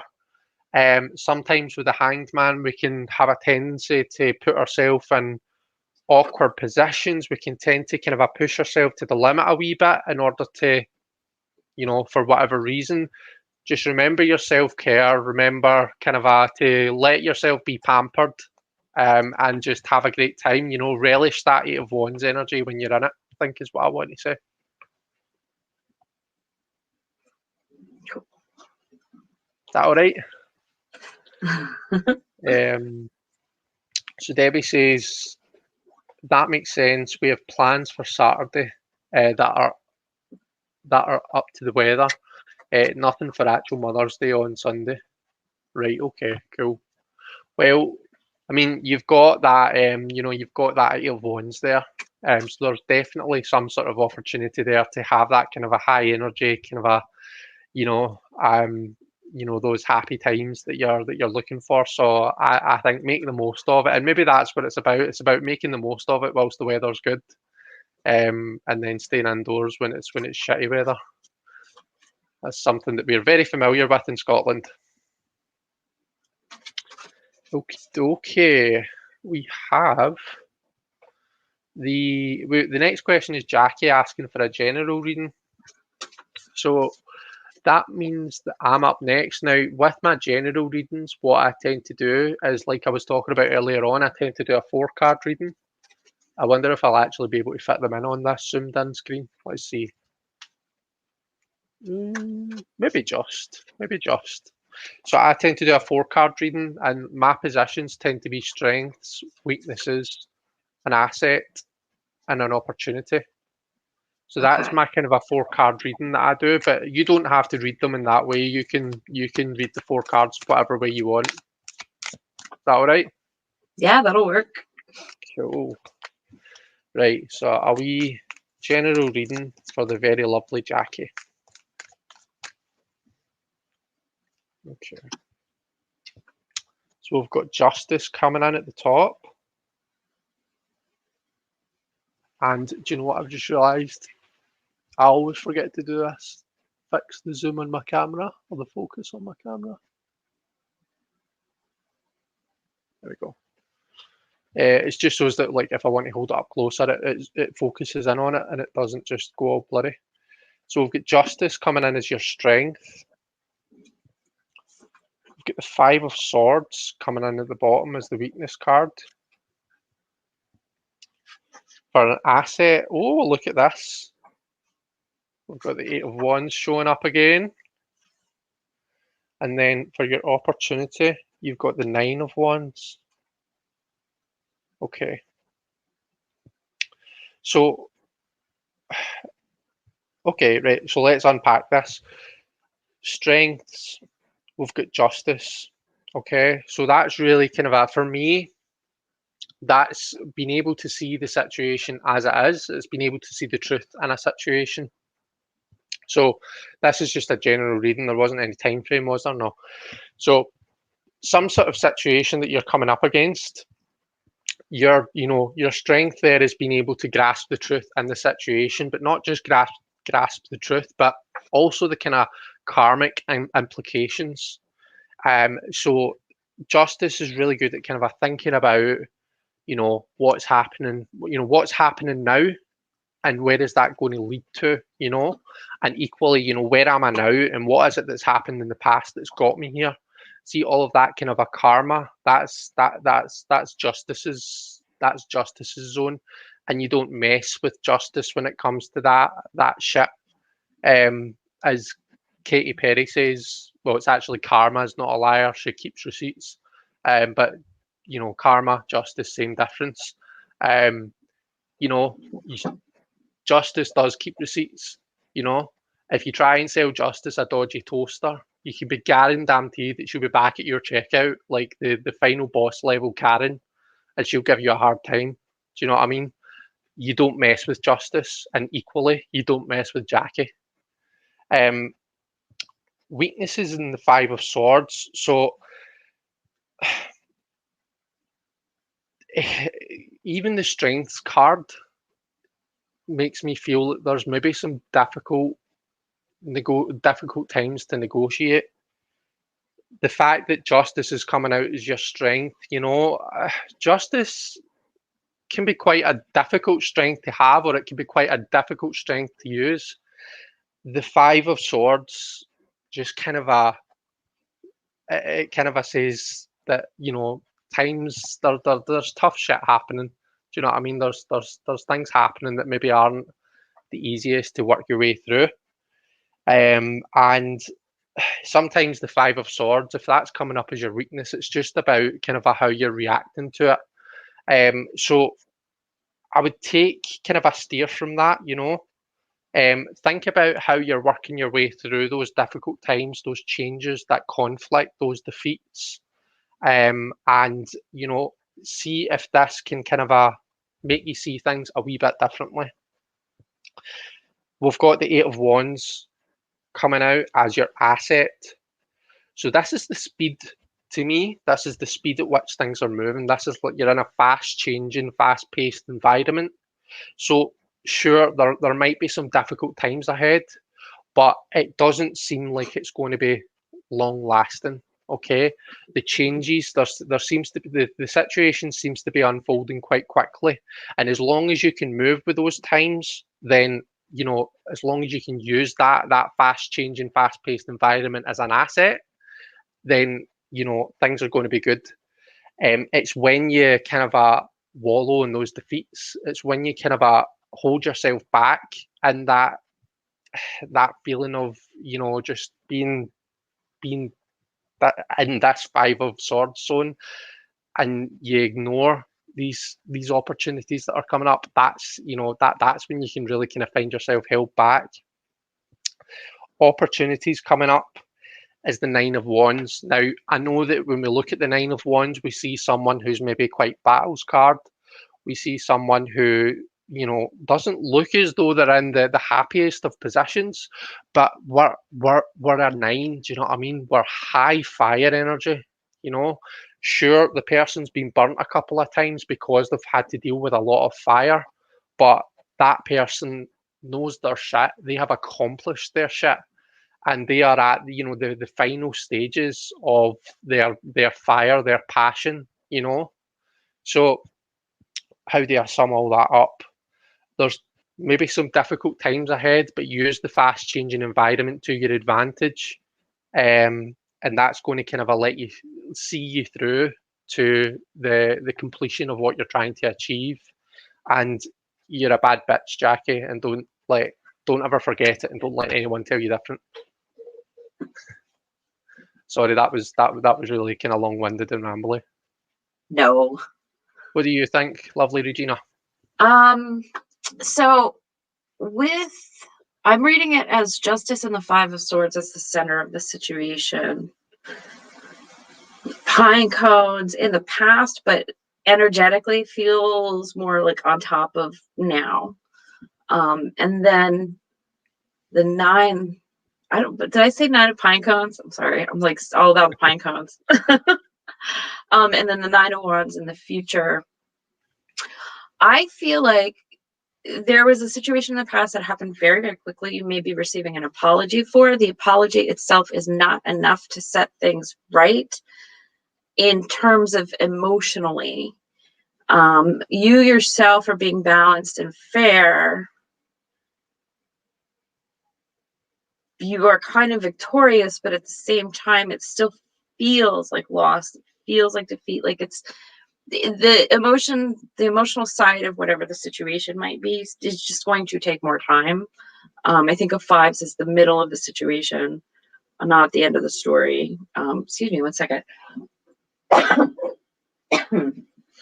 good. It's not the Rona. I've got I probably told you guys this before, allergies and all kinds of fun stuff. So Sorry.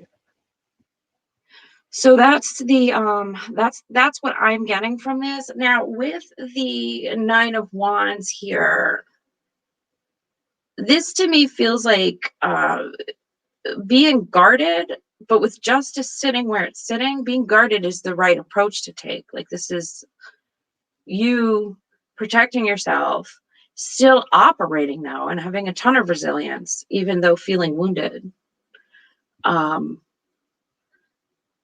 And being able to move forward in spite of that, but also carrying forward knowledge from a painful experience too.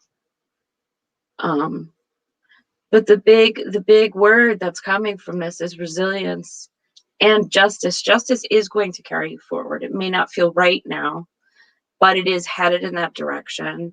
Being guarded is serving you at this time.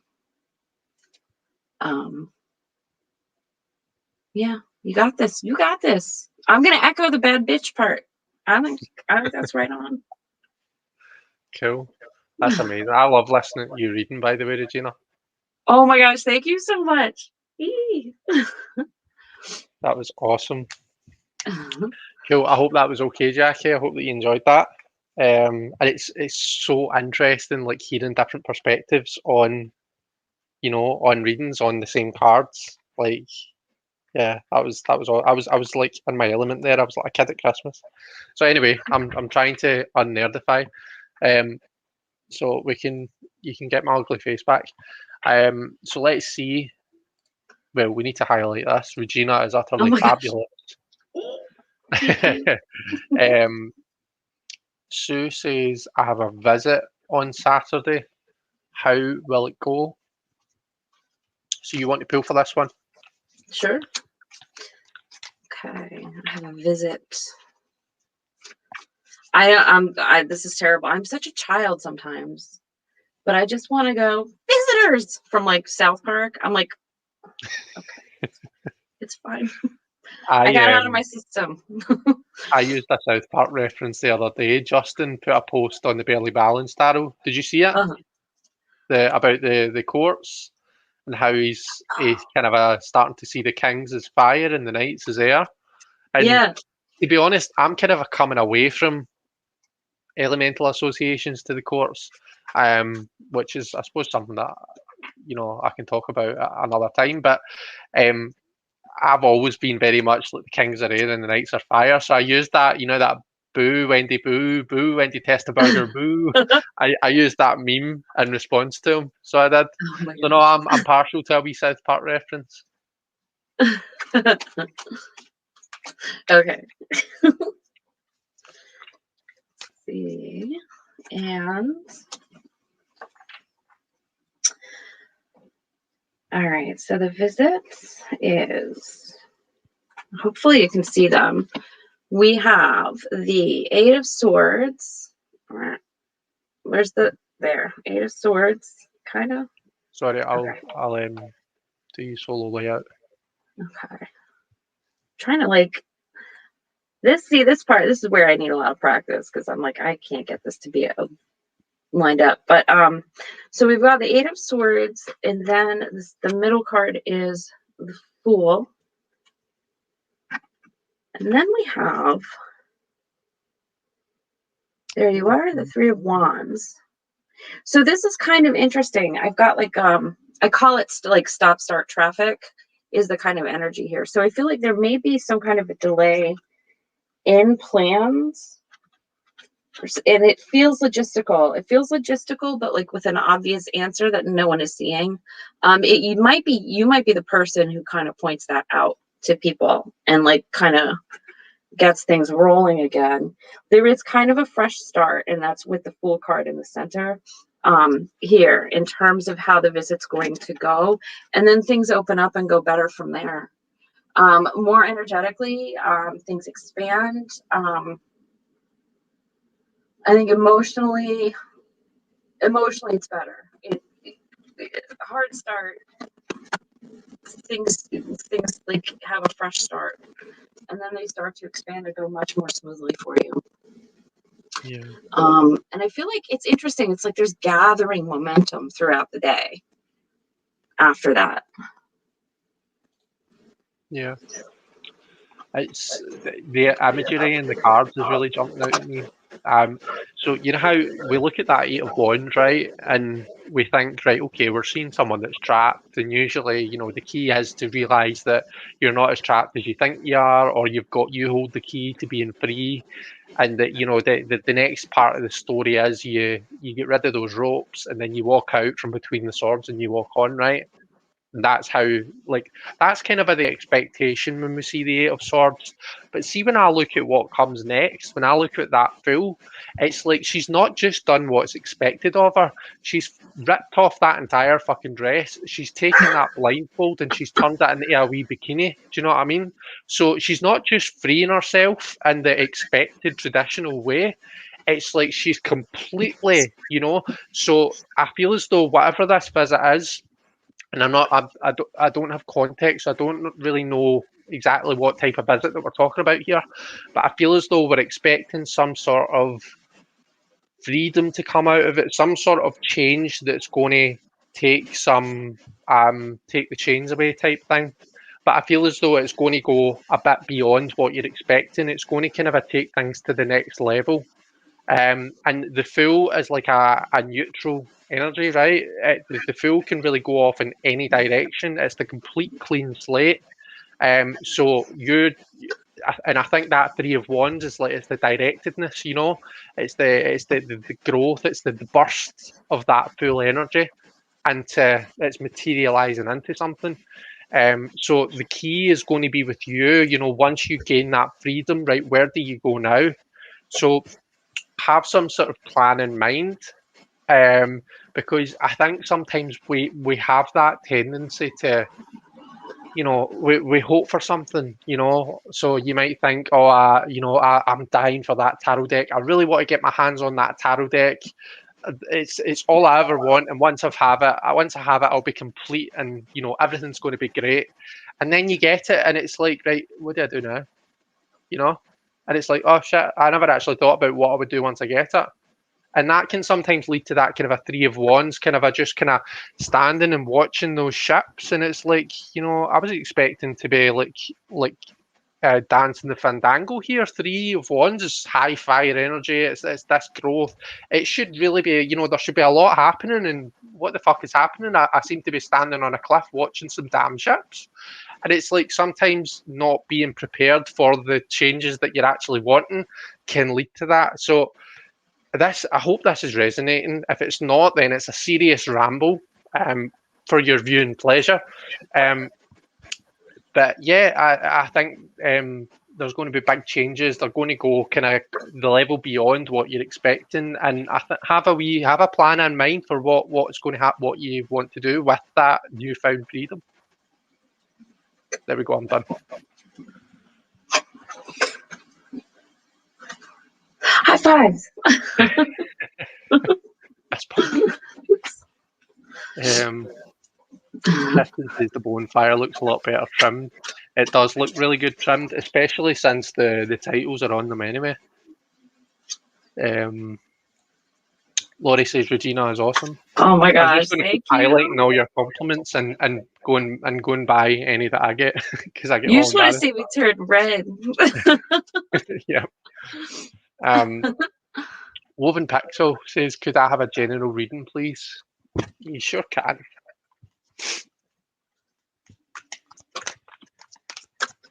Oops. I'm just shuffling out of habit. I just I'll be sitting here and doesn't matter what I'm doing. I'm probably shuffling cards. Yeah, I do the same thing. Yeah.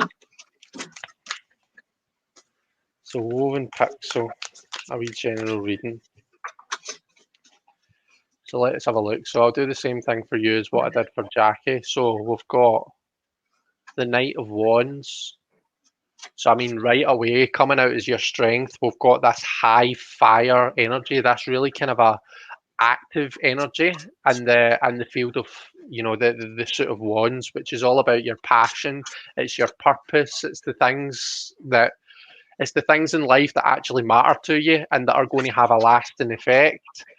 So this tells me that your strength is actually walking the walk rather than just talking the talk. It's actually doing the shit that you say that you're going to do. If you make a plan, then you have the power to actually see it through. Weakness is coming out as the Tower, and that is like kind of a dealing with change, isn't it? That's so it's dealing with change, but as well, the Tower can talk about having those strong foundations so that when those inevitable changes do happen, they don't completely take us back to square -1. Okay. we need to remember that when we're building our structures, when we're like kind of planning out things, when we're, you know, whatever your fire is, Woven Pixel, whatever your passion is, it might be your job, it might be, you know, your family, it could be your, you know, your pursuit into tarot, it could be anything. There's like fire to me is one of the most diverse things because uh, you know, all of our fires are different. You know, all of our passions, all of our interests, all of our purpose in life is different. Um, so whatever yours is, make sure you're setting it up in a way that's going to last, okay, and that can withstand those tower moments. Because I tell you something, the lightning gets us all at some point. Now, it might not get us all to the same intensity, the same magnitude, but it comes along and it gets us all. And we need to make sure that our structures are strong. It's never going to kind of leave us completely unaffected. I don't think anyone, you know, can say that they've managed to come through that tower zone and everything's fine and dandy, you know, it's all rainbows and unicorns. It's not like that, but the stronger that things are, the better that we can kind of salvage and the better that we can kind of move on from that tower moment and learn from it. Your asset, now you've got the King of Swords coming up as an asset, Woven Pixel. This is an interesting one because we've got really kind of that this could be another person. Okay, this could be someone around about you, someone in your life. If it is, it's going to be someone who's very their intellect, their mind, their ability to kind of understand things and get to the you know the nitty gritty of things is their tool. That's what they're good at. That's what they're known for. That's what you rely on them for. You rely on them for the kind of the intellect, the advice. You know, the kind of like where do I go from here? What's the right thing to do? They are the person that can tell you. Equally, this could be an aspect of your own personality. You know, you might have this very King of Swords side to yourself that is just able to cut through all the bullshit, look at the facts, and see exactly what needs to be done to see the way forward. Oh, and so opportunity coming out is the Queen of Swords. So that to me is like it's the opportunity to get the, you know, to get a perfect pair, to get a perfect match. So in, you know, in life, no matter what your purpose, your passion is, we all want to kind of um we all want to have one thing that we can do and we can say that we did it well, right? That's what most people want to try and do. And what the problem is that once we, so I'll quite often talk about it in terms of numerology. Sometimes we'll get to that four, right? We'll get to that kind of initial validation, that initial stability, and think, right, I've done this, I'm shit hot at this, I can move on. And it's like, well, can you? Have you? Because you've got another 6 cards to go. You know, there's a whole chunk of your journey that you've not yet experienced, right? Equally, if we kind of look at it in terms of the courts, the King of Swords is an awesome guy, you know, in terms of his mind and his intellect and stuff, but he can come across quite cold. He can be quite, you know, quite unapproachable. And the Queen of Swords is that perfect half, you know. She's got that water element to her coming with the Queen. She's got that compassion. She still knows her shit and knows it well, but she's able to relate to people and she's able to kind of nourish that in other people. So I just feel as though the opportunity that's coming up is to just become more refined in all areas of what it is that you're trying to do, if that's making sense. So I think that's me. I think that's what I see with those cards. What are your thoughts, Regina? So we've got the Knight of Wands on top of the Tower as the central situation. There's a sudden change being brought. It could be brought about or influenced in some way by the Wands suit. That spontaneity, because you've got that spontaneity and the suddenness kind of represented in 2 cards that are right on top of each other. If this is about, I don't know that it's all completely I feel like it's a multi-layered reading. There could be a love triangle, and the interloper would be a fire sign. So that would be like a Aries, a Leo, Sagittarius. The king and the queen are kind of, they're each other's a match, but if you look at those two cards and the energies in those two cards, they butt heads a lot. Some of the attraction is about intellectual debate, because it's not the kind of debate where things are personal. It's like, well, these are some ideas, like I'm going to use an example. So like there's the scientific school of thought, hard facts, and then there's like science, but a softer science of, like, let's say psychology, right? But it is still a legitimate scientific field. It's just in a different area. Sometimes the ideas are so disparate or in such different fields that folks in those fields, while they're interested in each other's work, have a hard time meeting in the middle and like understanding the language that each other's using, right? So I think that sometimes that is what's going on. But in this person, you've met your match. The thing to be cautious about in connecting with this person is if the debates do get really heated, right? Sometimes people do take it personally. Sometimes people take it a step too far, and like the intellectual debate becomes name calling. It's like completely unnecessary and counterproductive. That can happen sometimes. So there can be a temporary and sudden split, I think, brought on by this fire energy being in the middle of it. The other thing that I do see coming together here is sudden changes with the tower. They are not always bad in the long term. They can hurt and be stressful in the short term. Whatever the experience is about, don't forget the lightning and that sudden illumination. It's going to shed light on something that is absolutely crucial to rebuild and be of benefit to you later. And it's very likely, because you've got the king and queen of swords here, this is going to lead to something very innovative for you that can succeed. Something that very few people have come up with before or executed. There's something very inventive about what comes out of the situation. What that might be, I don't know. But there's like some kind of alchemy going on. I hope that made sense and that it was helpful. But Made sense to me. Okay, cool. But yeah, Woven Pixel, let us know what you think.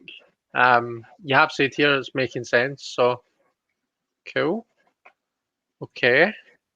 So the next, where was it? There we are. So Kristen says, general reading, please. Let's see what the cards want to whack me with. I'm ready.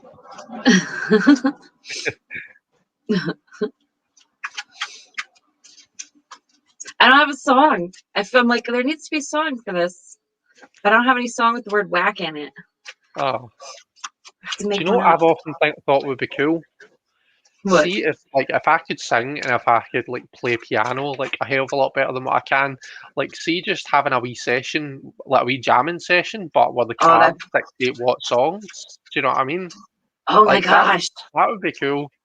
That would be amazing. Have you ever watched Scott Bradley's Postmodern Jukebox? No. Have you seen that channel?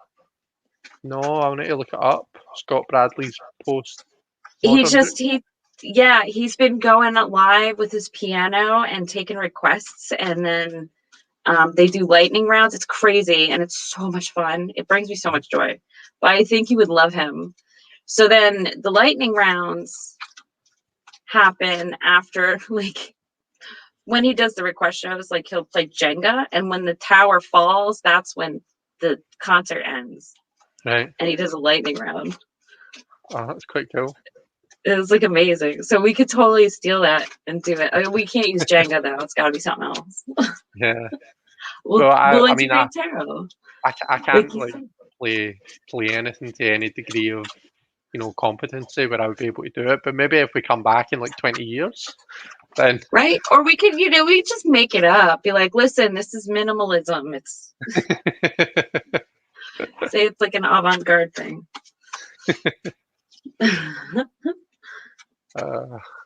Let's see. So I'm pulling the cards.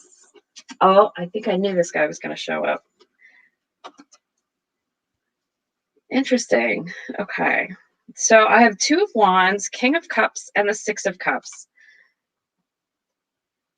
I am being drawn really to the symbolism of the pine cones and the lotus flowers. Plans, plan making. The big thing with the King of Cups at the center for me with the spread, I'm like, what's it? I'll figure it out one of these times. There may be a need for a sounding board with the 6 of Cups and kindness. There may be someone that has been a support for you in the past. In creatively, it's specifically who you could probably approach for that support again, even if it's only for like one discussion. Something about this emotional connection might be exactly the fuel that you need to move forward with that 2 of Wands energy. So now I can't see I don't know. I can't hold these cards. They're too big for me. But I do think that this is something about an emotional connection from the past where this person's just really good at like listening and going with the flow and creativity and being in support of creativity, actually. And it's got like a patrony vibe, but like it wouldn't be like the patronage system where it's like money. It's like I know how to be like a patron, but in an emotional way, right? I hope that makes sense. I feel like it's like a little bit of a goofy analogy, but it feels right to me, to propel you forward with the lotus. Like there's been some that the creativity. I feel like you're going to end up with like an explosion of creativity that is like surprising to you. And the well that you're going to be drawing from has to do with the past. And it's going to come out of a discussion with this person in the middle. So like water, Pisces, Cancer, Scorpio. And then I think fresh plans are happening. 2 of Wands. They are in motion, but the next plan is happening. It feels like there's also a little bit of an energy of like possibly redoing something in the creative, in the act of creation, that returns it to a state of its like original inception, original vision. I think I mean I'm pretty sure I know what the read is talking about. So but yeah, so I think you're going to be in for something it's like gentle and surprising all at once. I'm really loving this for you. Yay. Cool. What's really striking me about those cards is the sun in the background of all of them, and it's almost like you're getting further and further away from that sun, but it seems to be a really positive change. So you're starting out with the fire card, you're starting out with this 2 of Wands, and see if you look at what's actually happening in that card, it looks as though it almost looks like there's magma, there's lava coming out onto the globe there, you know. So it's like the high fire, the high passion, there's lots going on, and it kind of it's getting to a point where it feels a bit overbearing. It feels as though things are getting a bit much, and it feels as though the answer is to take a bit of a step back. And although when we're in these kind of a creative, because I'm seeing the sun right across, I'm seeing the fire, the 2 of Wands being the fire, so I feel as though we're talking about fire. You don't really want to take a step back from your fire because that feels like that feels like you're going in the wrong direction. But sometimes in order to take those 2 steps forward, first you have to take 1 step back. But also sometimes you take 1 step back and you realize there's actually like a wee secret passageway that actually takes you 10 steps forward that you just didn't see the first time round. And that's where this Six of Cups really comes in, because they're lotus flowers, right? And lotus flowers are the ones that can kind of the more beautiful they bloom and grow, the more trudgy and kind of a mucky and shitty the water is. Am I getting that right? Yes. Right. Because of the weeds underneath, you can't move through it unless Right. you're Yeah. something little. So, that what appears in the first card to be some sort of destruction is actually giving way for the birth of something beautiful, something amazing, something awesome. So there does need to be a bit of a step back from the fire. I don't think that we can get away from that here. I've not really talked much about the King of Cups, but I mean, to be honest, Kristen, I've kind of got to know you quite well. I see you as being very kind of King of Cups kind of energy, because you know that I mean, we just talked about it. I see the kings as that kind of airy intellect, and I see the cups obviously as water. And I know that normally, like, kind of, you might prefer Queen of Swords if we're talking air and water, but to me, the King of Cups is kind of that more approachable, that much, I don't know, just that much gentler combination of those elements, and I would definitely place you in that category. So I hope you don't mind me kind of saying that I find you quite King of Cupsy, because I do, and it's something that I really kind of think is amazing about you. So I see that middle card as being very much about you, but equally, I'm looking at that progression with the sun, and it's saying take a step back. It might feel like, um, like going back the way, but it's going to open up opportunity for you. And I think that's what I'll say. I want to kind of leave it there. Otherwise, I'm liable to just keep rambling. Hey, baby, I find you quite King of Cupsy. I couldn't resist. I'm sorry. It really, I was like, oh my gosh, that's so cute. Oh, she says that I'm sweet, right? That's fine. She doesn't mind being the King of Cups. We're all good. Okay, good. Hey, baby.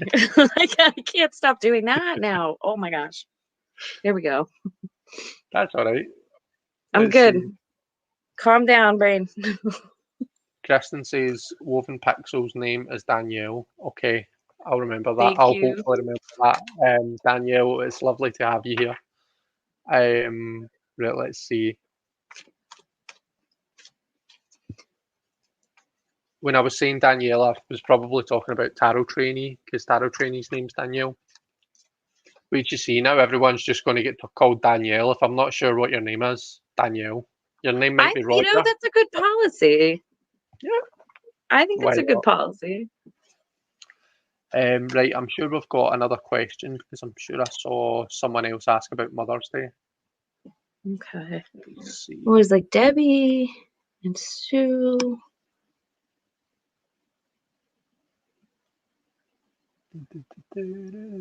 Oh, Kristen has a song with the word whack in it. Laurie. I didn't miss anyone out in the middle there, did I? Let me just take a quick look back. I think that's it, right? Yeah, it is Lori. Cool. So Lori and then Justin Michael just asked if he can overcome how can I overcome my current laziness? Right, okay. Oh, you know what? Can you hang? Wait to do the reading because I just need a coffee refill. I don't know why I have to talk like this right now. But I need some coffee. Okay. That's fine. You go here. Well, do you want me to? Because I think I'm next to pull. So will I pull the cards and read my bit of it, and then when you come back with your coffee, you can read yours. Will we do it that way? Yeah, we could do that. Or do you not want to miss a thing? Okay, cool. I'll be right back. Cool. Right. Okay. So how will Mother's Day go? let's change me over to this. So what I'm going to do here for you, Laurie, I'm going to do a 3-card pull. I'm going to do a situation, advice, and outcome pull. That's how I'm going to read them. Is that you? That was really, really quick. I live in a small place. Yeah, but like, how come your coffee was just ready? Because I made a whole pot. So it was like, I had my one. I mean, it's lukewarm. I gotcha. But, you know. Right, okay. So, how will Mother's Day go for Laurie? Get the High Priestess coming out for you. Okay. Okay. So, I mean, High Priestess advice is the King of Coins. Outcome being the Empress. Interesting. So, I mean, we seem to be getting, you know, the Empress and the High Priestess. I'm going to start talking in terms of masculine and feminine here. I hope that's okay. The Empress and the High Priestess are both, you know, powerful feminine energy, and they're both kind of at different sides of that coin. The High Priestess being the very kind of a passive, like observant, thinking type energy, you know, intuitive, of course. And then the Empress is, to me, the more active side of it. It's the creativity. It's the, you know, the building something, the actual bringing something into physical being. So we're getting two sides of this coin, and then dead in the center, we've got this King of Coins energy. This very kind of this down to earth, kind of a very controlled. It feels like a very kind of a controlled. To me, the Empress and the High Priestess, they're both about, you know, the right. Hang on, I need to stop because I'm starting to just say random words in no particular order, and they're not making any sense. Neither they are. So I need to stop and start again. So how is Mother's Day going to go? The High Priestess, for me, in that kind of a situational position, it says that things might not be as active as what you think they're going to go. Okay. Now, in the outcome, we do have the Empress, which, you know, to me is like the ultimate mother card. But I feel as though ultimately, yeah, in the end up, things are, you know, things are going to go well.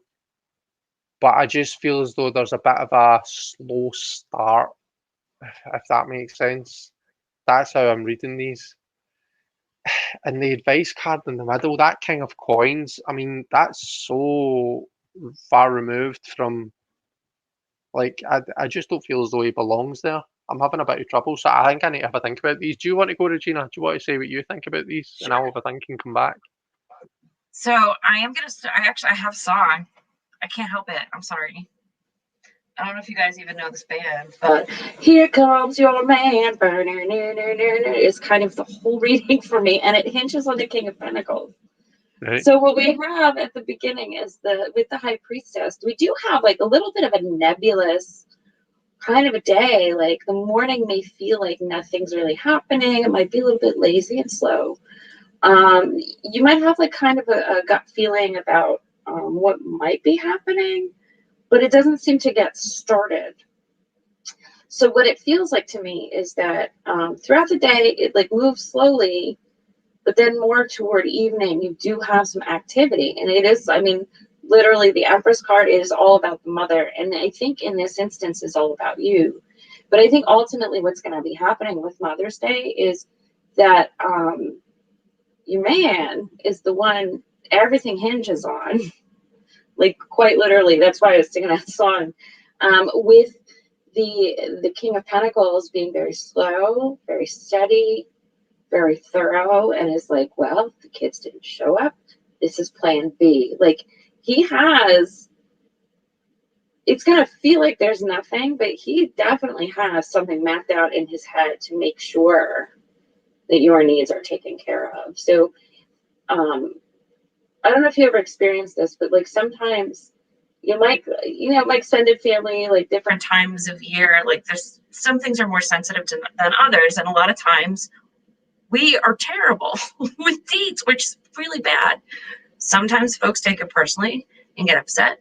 Sometimes people have a little bit of forethought and they're aware of that about each other. So they'll be like, okay, here's what I want, right? And they'll make sure that that's going on. The king, I'm bringing that up because the King of Pentacles, I feel like, is aware of something like that, right? Like it's not intentional thoughtlessness, but like something where like people get lost in something and they're like, oh shoot, I was supposed to blah, blah, blah, right? He's going to make sure that the blah, blah, blah I just mentioned happened. And I think you're going to end the day on a high note. At the beginning, slow. At the end, it's going to be all chocolate and pampering and loveliness and joy. So, okay, I gotta stop with that song. But yeah, I mean, that's how I'm seeing it. I hope that is helpful. It made sense. Cool. Well, it's helped me. Yeah, I think I don't think I can add any more to that, to be honest with you. So thank you, Regina. I need to have you there all the time now. Kind of back me up when when the cards between the arseholes. Oh my gosh. Let's see. So, Laurie, let us know if that, and when I say that, I mean Regina, let us know if the reading resonated. So I think we were both kind of agreed and off to a slow start, but by the end of the day, things are looking, a bit more pampered, a bit more what you might associate with Mother's Day. But it's the King of Coins that you really tapped into, in the middle being the key that I really liked.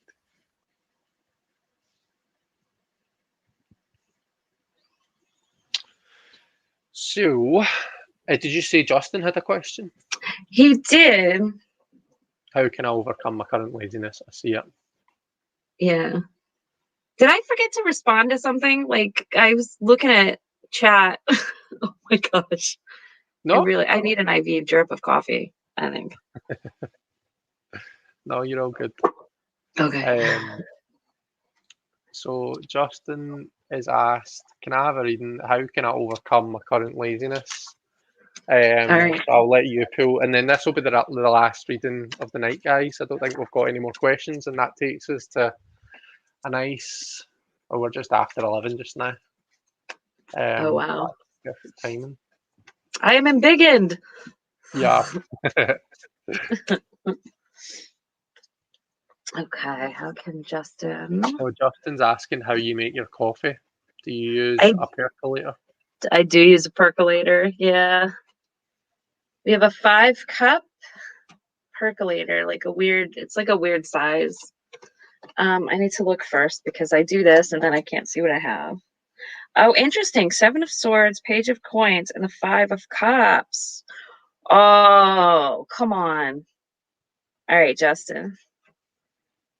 This is hard advice. Like, that's why I'm making that sound.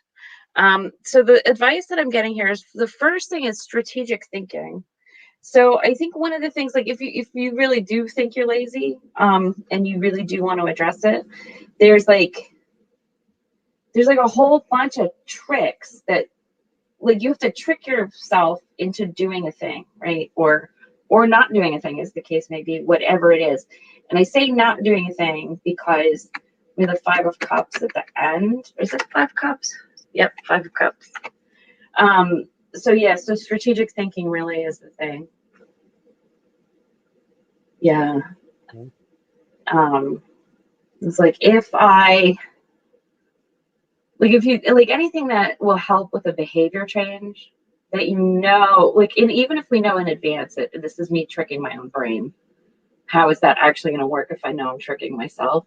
It still works, right? Like some of those things, and you're like, this shouldn't work, but it does. It's like that kind of stuff. I'm going to put them down as I address them. And we have the Page of Coins. Learning. learning a new skill, I feel like you might just be energized by new knowledge. And that is actually, and like, of course, it didn't occur to me to verbalize it until I see this card in the reading, but, and that's a pretty clear trait, like just from what we know of you in the community, right? But I feel like if there's a new idea that excites you, you are then motivated to chase that idea, to follow up on it, and like do things in pursuit of that knowledge when at the moment it starts to excite you, right? Like, so it really might be with this, the trick, the kind of strategic thinking that you might want to apply has to do with this trait of being like the Page of Coins, a perpetual learner, a person always in pursuit of knowledge. If you can get yourself back to that moment of excitement, even if it's a trick, like, and you know you're tricking yourself, that's what's going to help you cut through it. The third thing has to do with the Five of Cups, right? And Five of Cups, like, is an emotional loss of some kind. So there might actually be something to cut out that is hard to cut out that would actually help with motivation. It's kind of like, I'm going to use this as an example because I don't think this has ever come up in conversation, but like there was like some kind of study where they found out, like I forget, it was like a group of people in their 30s. They did a scientific study and it was about wine drinking, period. Just about wine drinking. They did a long time ago. And it was like, just by drinking wine, one glass of wine, like 3 times a week, that they discovered that people were like, less motivated and had less energy in general throughout the entire week. They're not imbibing, like they're not like, overdoing it, nothing like that. But just by 3 times a week, something about wine itself is the thing that is a demotivational factor, right?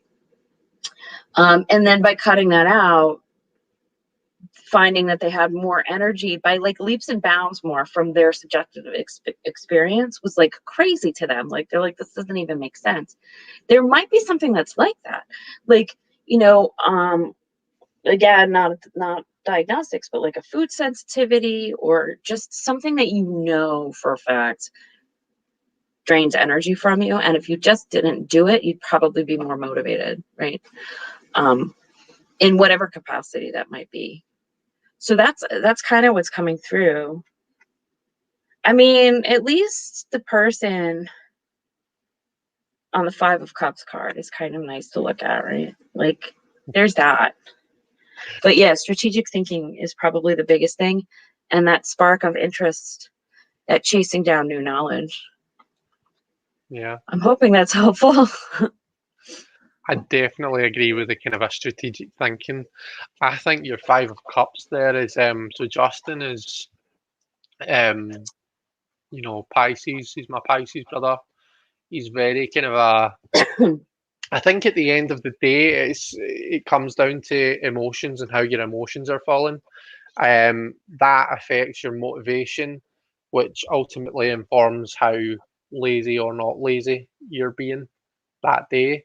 Sometimes it can be a bit of it can be really hard to get motivated when it feels like there's so much work for so little reward. Do you know what I mean? And I really get that from the Page of Cups, who's sitting making lemon juice, getting a tiny wee bit of juice out of all of those lemons. Like sometimes it's really difficult, and I think again I'll echo what Regina said. The key is in that 7. The key is thinking about an alternative solution to the problem, or maybe not necessarily there's a problem and there's to be a solution, but it's just going at things a bit differently, think outside the box. And when I say think, I actually do mean think in this case, because the swords, it's the suit of the mind. It requires us to be up in our heads. It requires us to use our, problem solve, map things out, think about things, use the intellect, of which, I know that Justin has an abundance of.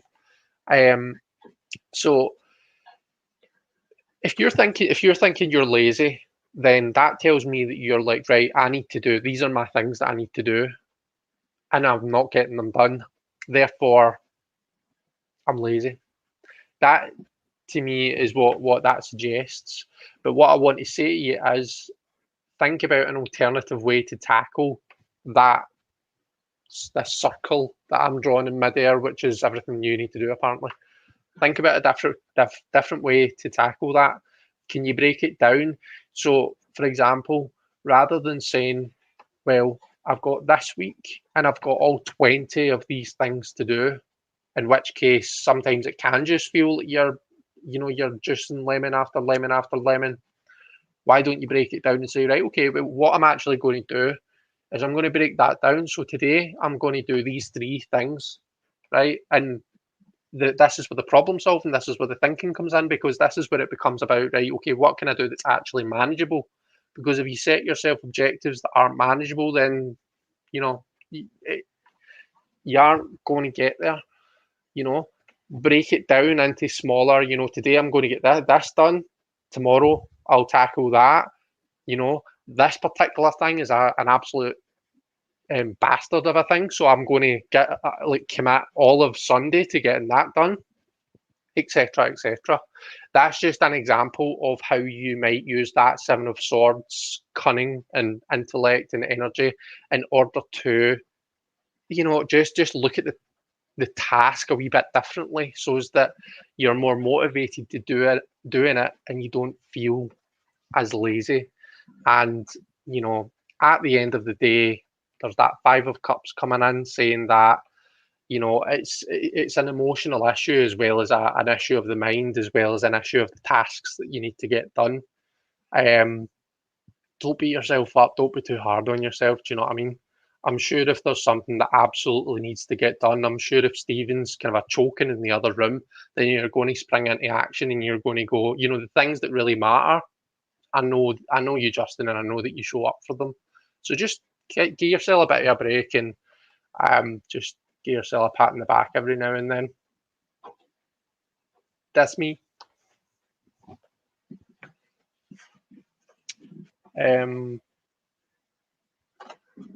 So yeah, I think that's us, isn't it? So let's see. I think we rocked it. We're rocking like talking. You rocked it. I was the glamorous assistant. Where is your sequined outfit?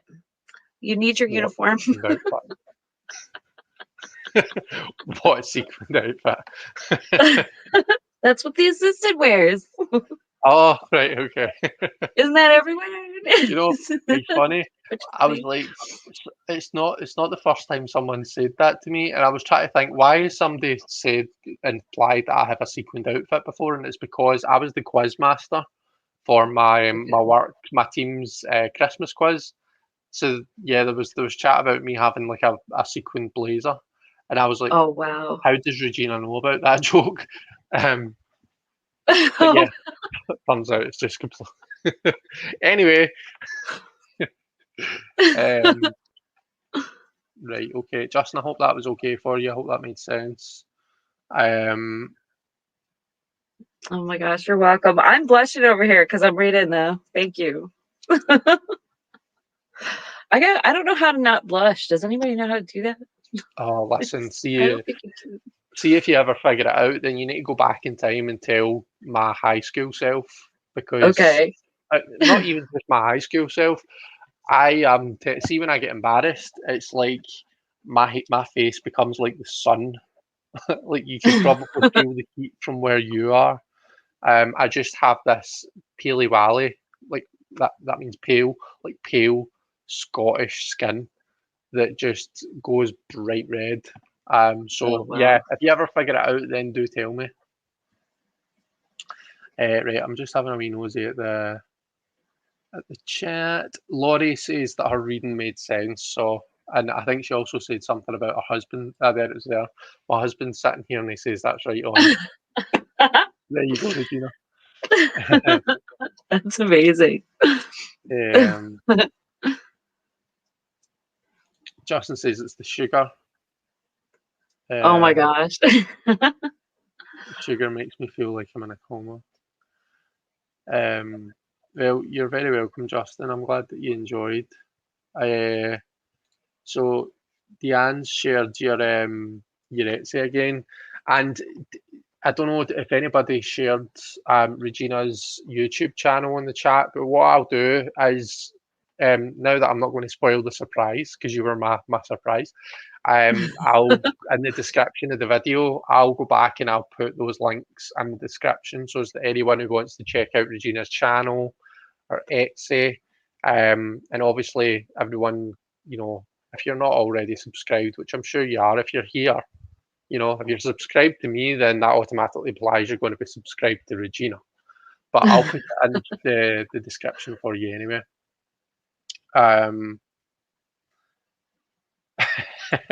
Justin says, I'll make a stripper blush. Maybe you need my Bonefire Tarot. You can call him. Oh, I just said it. I said the thing.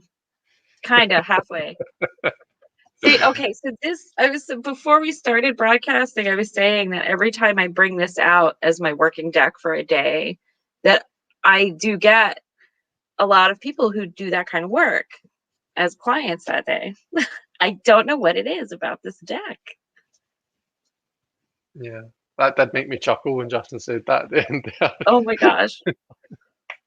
This will help you in that endeavor. I'm just saying.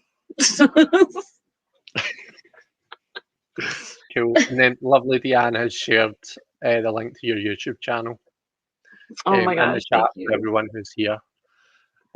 So I think that just about concludes our lovely wee live session together.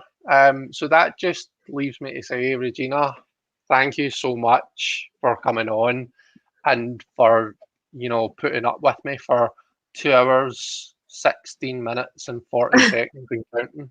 Oh my gosh, And thanks for agreeing to it at such last minute as well. Yeah, this was such a blast. I'm so glad I said yes. Thank you for having me. Not at all. And I can't wait to come on your channel at some point and do the questions by the cards thing. It's gonna be fun. Yeah. I think it's gonna be good. Cool. Right, everyone. I hope everyone has an amazing weekend. Take care. We will love you and leave you there. See you all later. Bye bye.